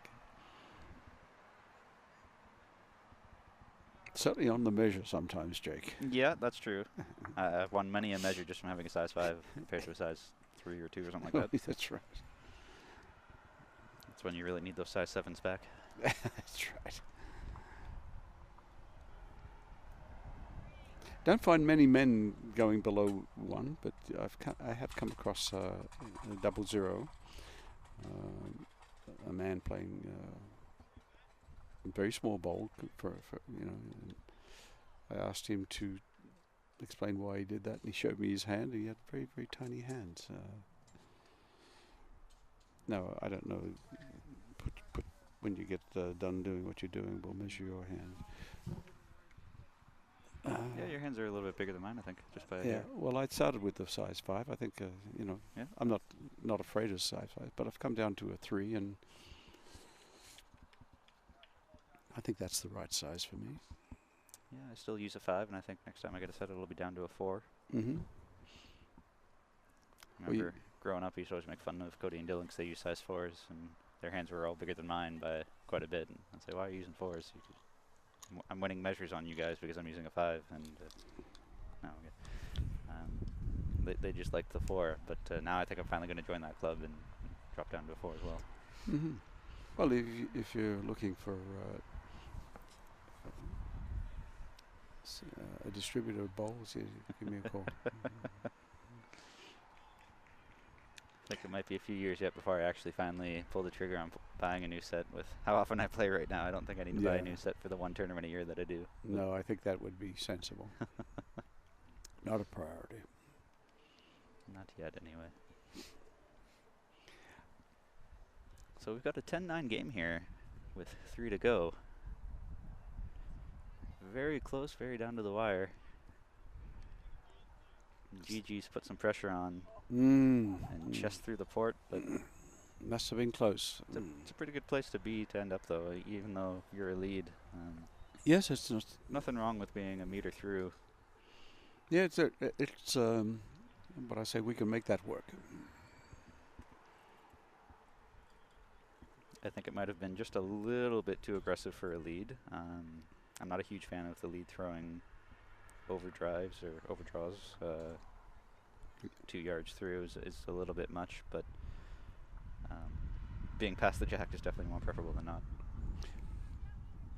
Have you ever given lead instruction to put a runner down? In my younger years, absolutely I have. More for fun than anything else. Now that I'm a little bit older, a little bit wiser, I don't think I ever would. I was playing lead with Dave Anderson one time, and it called. He said, "Let's go for it." It just wasn't building properly. No, thanks, Owen. It wasn't building properly, and just get rid of it and start again.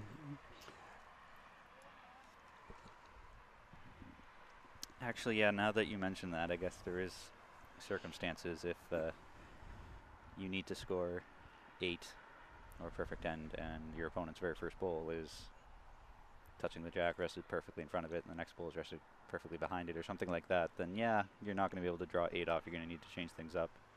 Well, we weren't looking to score 8 perfect end, but fair. But my point is sometimes you just say, hey, change it up. Your opposition wonders what the hell's going on. Nice bowl by Priscilla. Don't know what she's done there. Has she accomplished anything? Yes, I think so. The signal was 3 down to Manitoba, so interesting. Well, that game against Alberta went 21. BC and Alberta went 21-7 in favor of Alberta. They measured. Not quite sure what their final number will be, but so BC's holding 3 here. As Priscilla's bowl comes down. She may be a bit heavy. Do you think? No, she's right into the mix. That's actually a pretty good shot because that was a Manitoba bowl she pushed through. So now it's 4 and a look, maybe even 5 for BC right now in the head. But that is a very wide target. If I'm Manitoba, I would play almost the exact same shot Priscilla just did and just play some weight into that because you're bound to hit something and stick around. You wouldn't come on the backhand and see if you can take shot? Does it look there? Yeah, that's definitely an option to play backhand and take shot, for sure that is, but I think the playing weight into this is a much easier option to at least cut them down to 1 or 2 first. And Elaine got just a little bit wide, so she took out 1, so now it's only 4, but I would be tempted to tighten that line up a little bit and do that again, and see if you can get second shot. You could even get shot out of that by resting Priscilla perfectly. Keep it simple. Yep. And sometimes the draw is good, but when you can play weight into it, then your weight almost doesn't really matter. It's all you need to focus on is your line.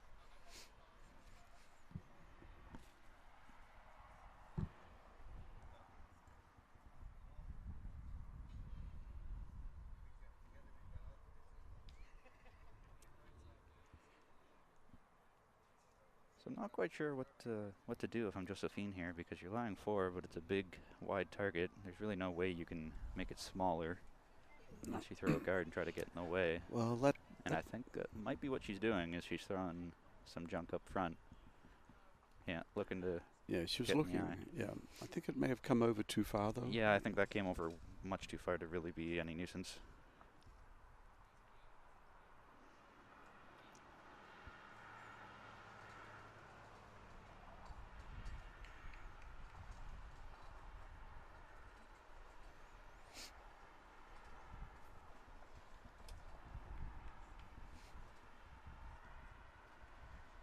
So I think Elaine is calling for a very similar shot that we just talked about, that she had just tried, is to play with a little bit of weight, a little bit aggressive into that pile of 3, pile of 4, I guess, purple, orange, purple, orange. Yeah, she put something on that bowl, I think, and it's just going to stay out, I think. Just too wide. Yeah, just good effort. Not the best result either, because now that took away one of the side bowls that she could have whipped in off of, and it actually did make that target a little bit smaller by a bowl width. And Priscilla called for that to come in, and it didn't get this. So a fine line out there, apparently. If you get just outside it, it'll hang, but haven't seen many people get inside it yet.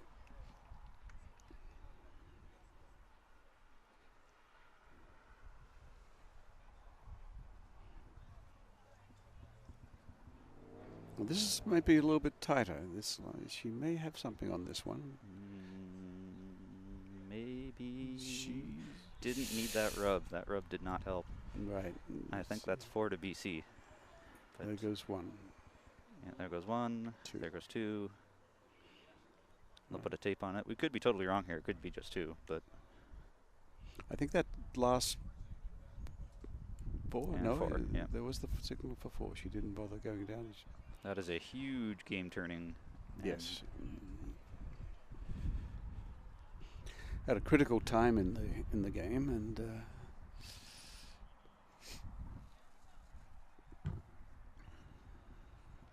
Don't know why, but I always feel like the third last end is the most important end of the game. I think you're right. I think you're right.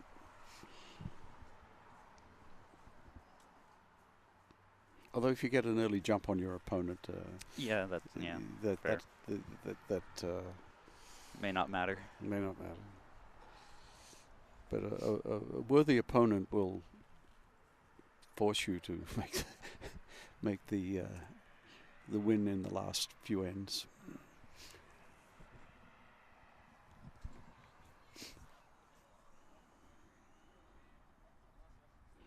There's There's a very good opening bowl from Gigi.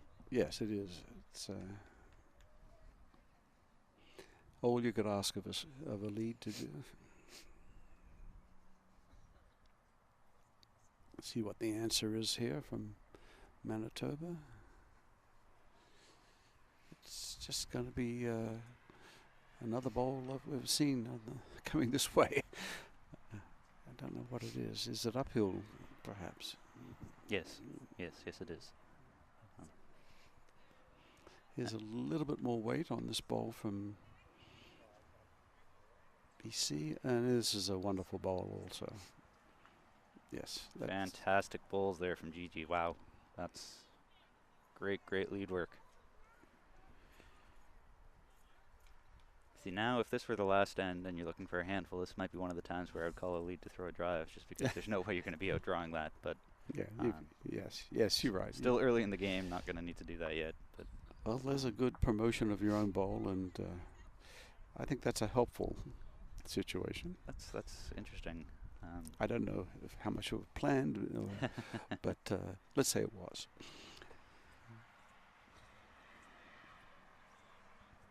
And here's one I think is going to go a little bit through the head.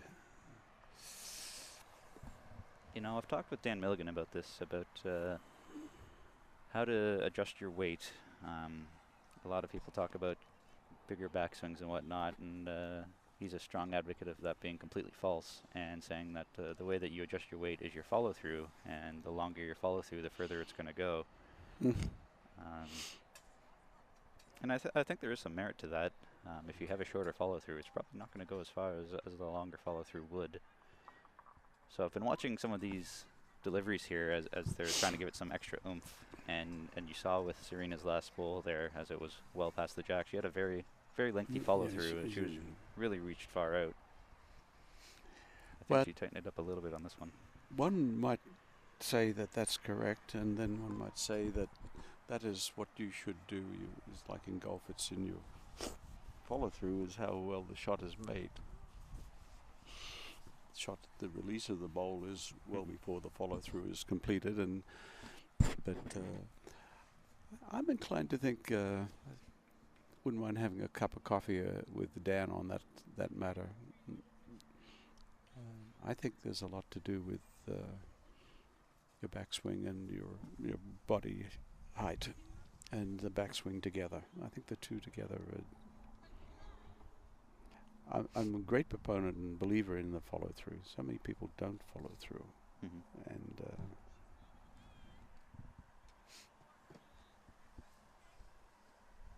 Priscilla's getting some position, which is good thinking. Haven't seen the respot come into play yet, but BC has two of the backest bowls right now. I'm not sure if Manitoba's going to be throwing drives into that or not, but they don't have much for position back there yet.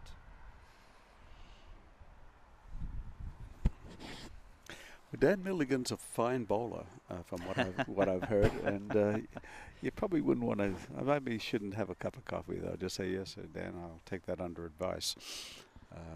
Yeah, if you know anything about Dan, he's got a long storied history with the game of bowls. He actually competed for Canada.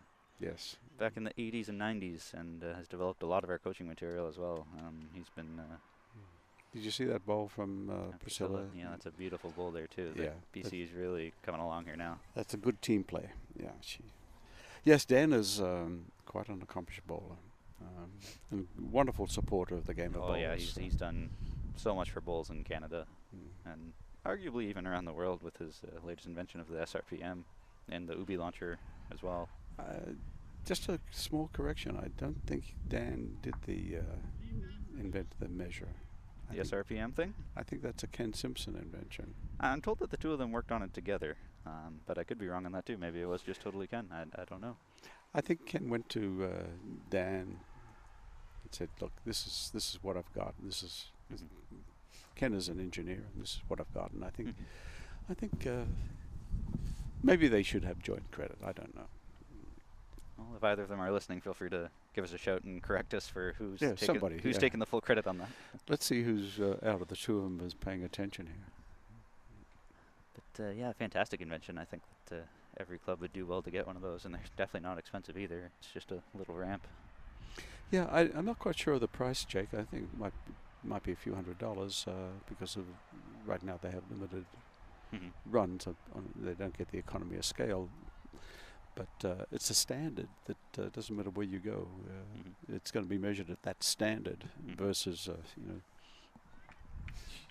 other people using the stopwatch. And yes, it's a much more consistent way of measuring a green speed. And I know I've actually heard a lot of people say they don't like it, and I think it's more because they don't like change more so than anything else. And they come up with all these garbage excuses for why it's not accurate, but I would argue that using a stopwatch and trying to roll exactly 90 meters or whatever it is, 90 feet, 27 meters I guess, is kind of a garbage way to measure the green compared to a standard machine that's going to do it for you. Now we've been working, Charlie Roach and I, on behalf of OLBA, have been engaged in conversations with the University of Guelph and the Turf Institute down there. And Cam Shaw, one of the leading lights down there, we've had lots of conversation, and we actually hope to work with them, if not later in the fall of this year. It might be a bit late now, but certainly in the spring of next year. He says you need to have a constant measure if you're going to get your greens to be somewhat better than they are right now. You can't have this variable of everybody's opinion. So that's where I think the meter is, the measure is very valuable. That all said, so what are you going to do? So it measures whatever it measures. What are you going to do? You're going to go out and play your game, and my dad likes to say after two ends, that's it. You've got to go and play or not, put up or shut up. You know. Yeah. You know, you've learned something or you haven't, and But I think from a sensible point of view, the measure is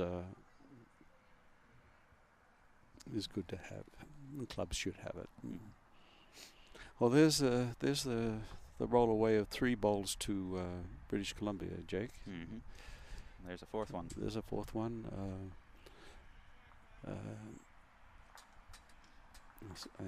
I saw Elaine take a deep breath there.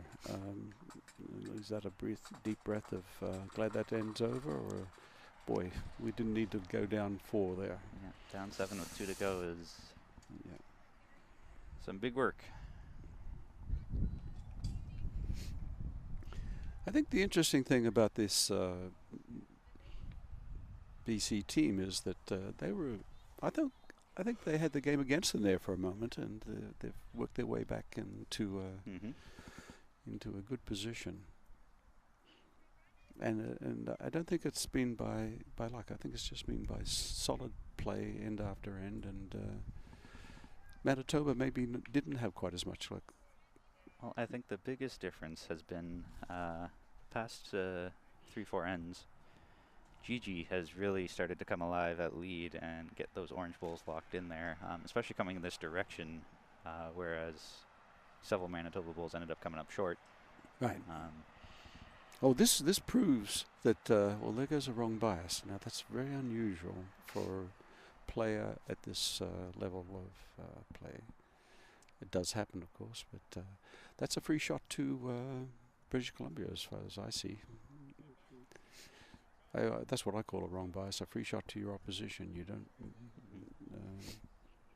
No, I think that it's really just been coming the other direction. Is the lack of short bowls from BC the past 2 times have been coming the opposite direction. Not nearly as many short bowls, which makes life a heck of a lot easier for your skip when you don't have to plow through the sludge. Okay, so there was no wrong bias there, and this looks like a great adjustment. In fact, it's if it stops about there, it's an excellent adjustment. Yeah, so the wrong bias is just not even worth talking about, really, but because the bowler, what's the name of that bowler? Sandra. She is clearly a good bowler. Yeah. Well, there was an answer there that we're going to put one back there also.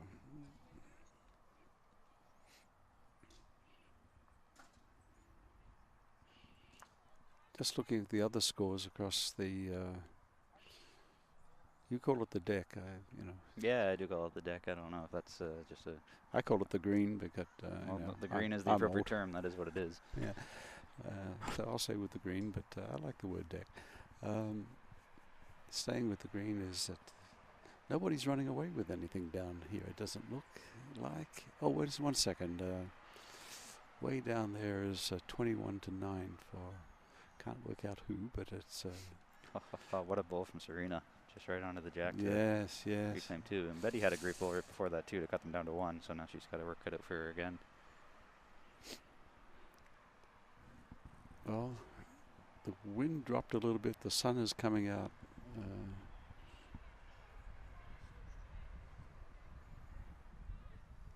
Right into the pocket. Consistent pull in there from Betty. All right.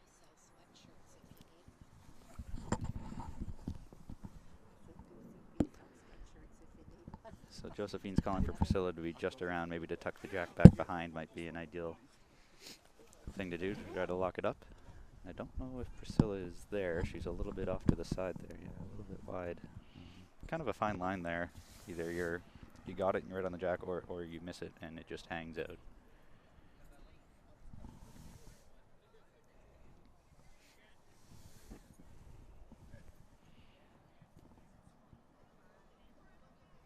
Whoa. Elaine is just through.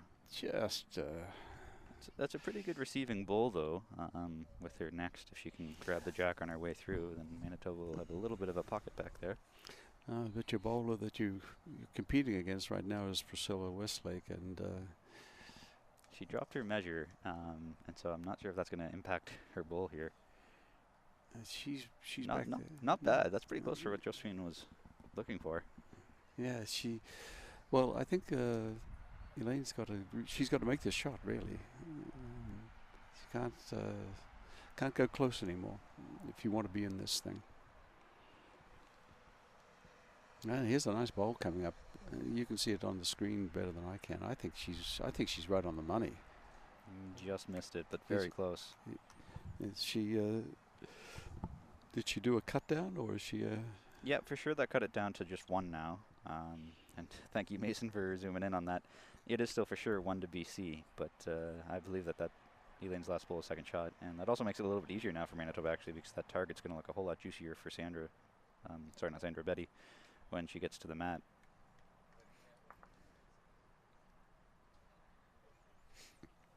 But if I'm Josephine, I think I want to change that up first, see if you can tuck the jack in behind or just change up an angle, because right now I think that looks way too juicy from the mat to come in and pick up the white on your way through.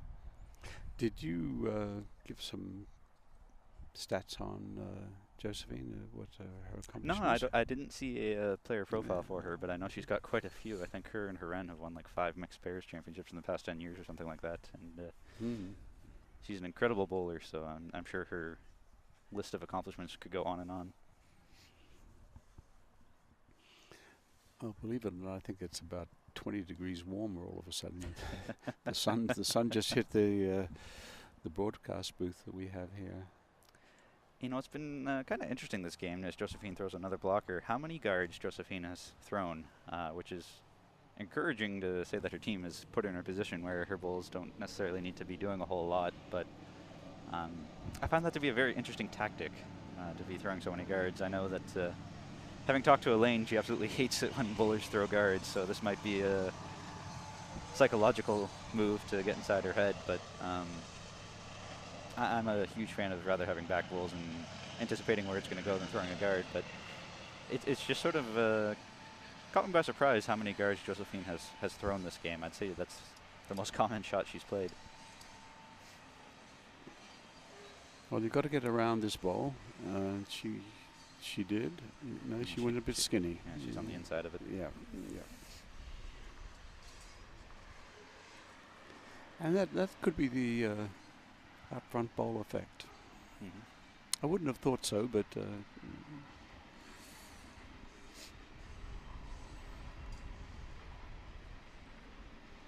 here's another ball, almost the same ball.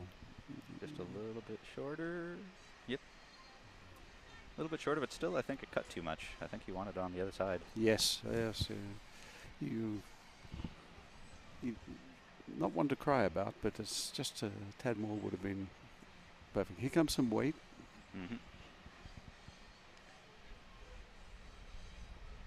And this may be effective. Yes, it did something. What did it do?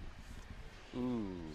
I think chipped out at both bowls, and so it's still 1 BC, I think. Yes, there was a slap on the thigh of a Manitoba player down there.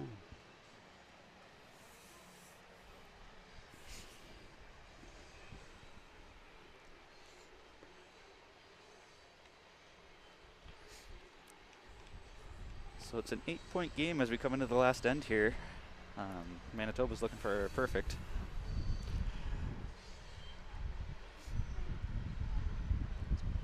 I dare say it's been done.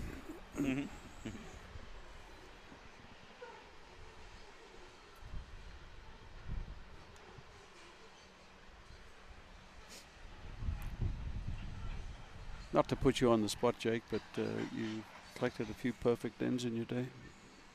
Yeah, a few. I think the very first one I picked up was down at Heritage when I was playing with my dad back when I was probably around 14 years old, and we were actually playing against a couple of gentlemen from Quebec who had made the trek down. I can't remember why they came all the way down for a tournament in Kitchener, but they did. Oh, good for them. And we were only lying 2, and the Quebec gentleman threw a drive, picked out 3 of his own bowls with 1 drive, and gave us 8.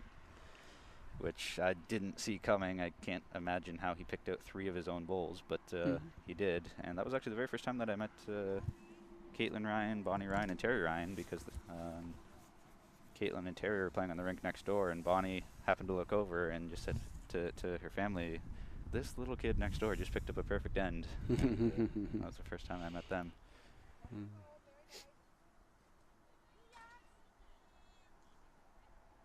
I'm sure you've picked up more than one or two. No, I only picked up one, and a bit like yourself, it was a bit of a surprise, but it wasn't from a fault from a player. We just happened to, my playing partner and I just happened to put them in, and we walked down and said, "Well, what's the score?" And suddenly we found, "Oh, we got an 8 here," and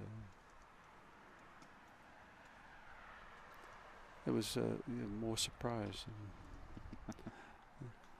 My playing partner at the time was a fellow called Doug Smithson, and his sister was a wonderful bowler. She passed away recently, Maureen Ferguson, Yes. and she was the wife of Al Ferguson, another wonderful bowler.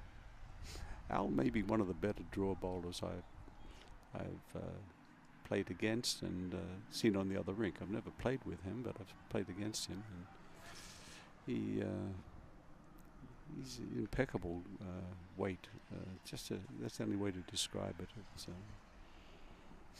and Doug's parents apparently were good bowlers back in the day, and played out of Barmy Beach in the Toronto area. And Doug and I hooked up, and I said, "Would you like to play in this tournament with me?" And he said, "Yeah." He's probably the most fun bowler I've come across.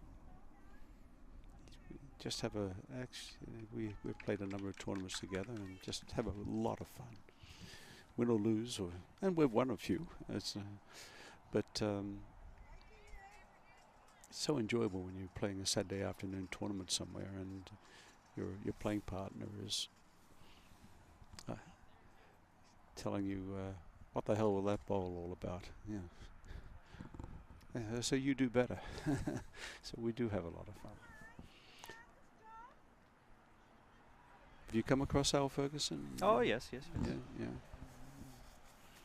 Quiet. He's a Gary Cooper type, isn't he?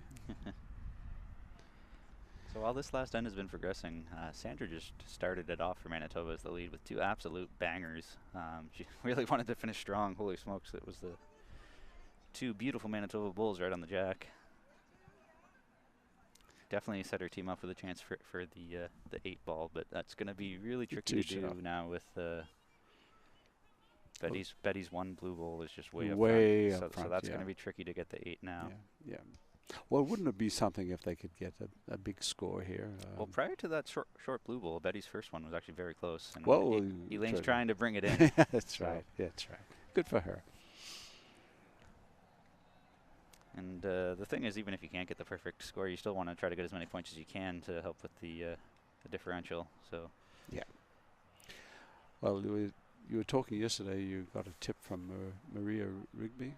I got to ask you a bit, remind me about that. She's also from Papua New Guinea, where Priscilla was born, and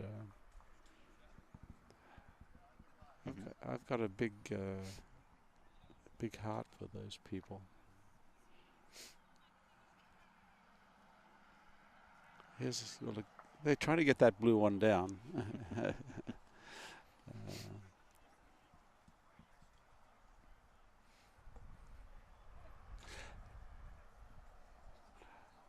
At the Commonwealth Games, I think it was Suva, was it, and or Nui, a couple of the small islands in the Pacific Ocean. I think they medaled. Yeah. Now I'm trying to remember who it was. I want to say like Norfolk Island. It might be Norfolk. And Nui, I think. Norfolk and yeah, it could have been Nui. Yeah, it might have something like that. And the population of these 2 nations. Probably not as big as the Burlington Lawn Bowling Club where I bowl. Well, it's interesting though, because a lot of these small islands have residents who now have relocated to Australia or New Zealand to bowl year-round. So That's true. I remember looking at the men's pairs and seeing how our team came up against Malta, and a lot of people think, oh, we should be able to beat them. But now these two Maltese guys are actually living in Australia a full year, so it's really just playing Australia 2 now instead of Malta is really what that equates to. Right. And it's not just Malta. There's a lot of countries that do that as well. And I mean, we can claim that as well with Ryan Bester and Kelly McCarahan being down in Australia too. So. Well, it's a question that if you want to advance your game, you may have to do that. And when I'm a bit surprised Kelly didn't go to the Gold Coast, which is really fast becoming the home of bowls. Well, it's interesting that you say that too, though, because that's not sport specific. I've heard a lot of people complain about how bowlers are doing that, but if you look at almost any other sport, they'll travel to other countries for 6 months at a time to prepare for a big event, and some of them move there completely. I'm thinking like skiing, snowboarding. Yes. A lot of them move over to compete in the Alps or whatnot. So it's not just bowls; it's almost every sport. You'll be moving countries to wherever competition is fiercest, wherever the facilities are the best to advance your game. You're right, Jake. Completely right. When I was much younger, I took up skiing in Australia and became very, very, very enamored with it. And you quickly realise that you can't really compete out of Australia for skiing. Down the sand, but not down the snow. But there, since then Australia has medalled in downhill skiing. But your point is correct. Well, there's that completion of that game. That game is complete with BCB taking the win over Manitoba. Whew, it is still quite chilly here. It is. Might be time to close this session off and go inside. Yeah, you are correct. So it's about 11:18 local time. We'll be back around 12:45 with the next round, which will be Alberta A versus Saskatchewan A women's force on this rink as well. Thanks for commentating again, Ian. You're welcome, and great to be here. And if you don't have anyone else, happy to come by if you want me. I think you've got somebody lined up, though, right? Mm-hmm. Okay. I think so, yeah. Okay.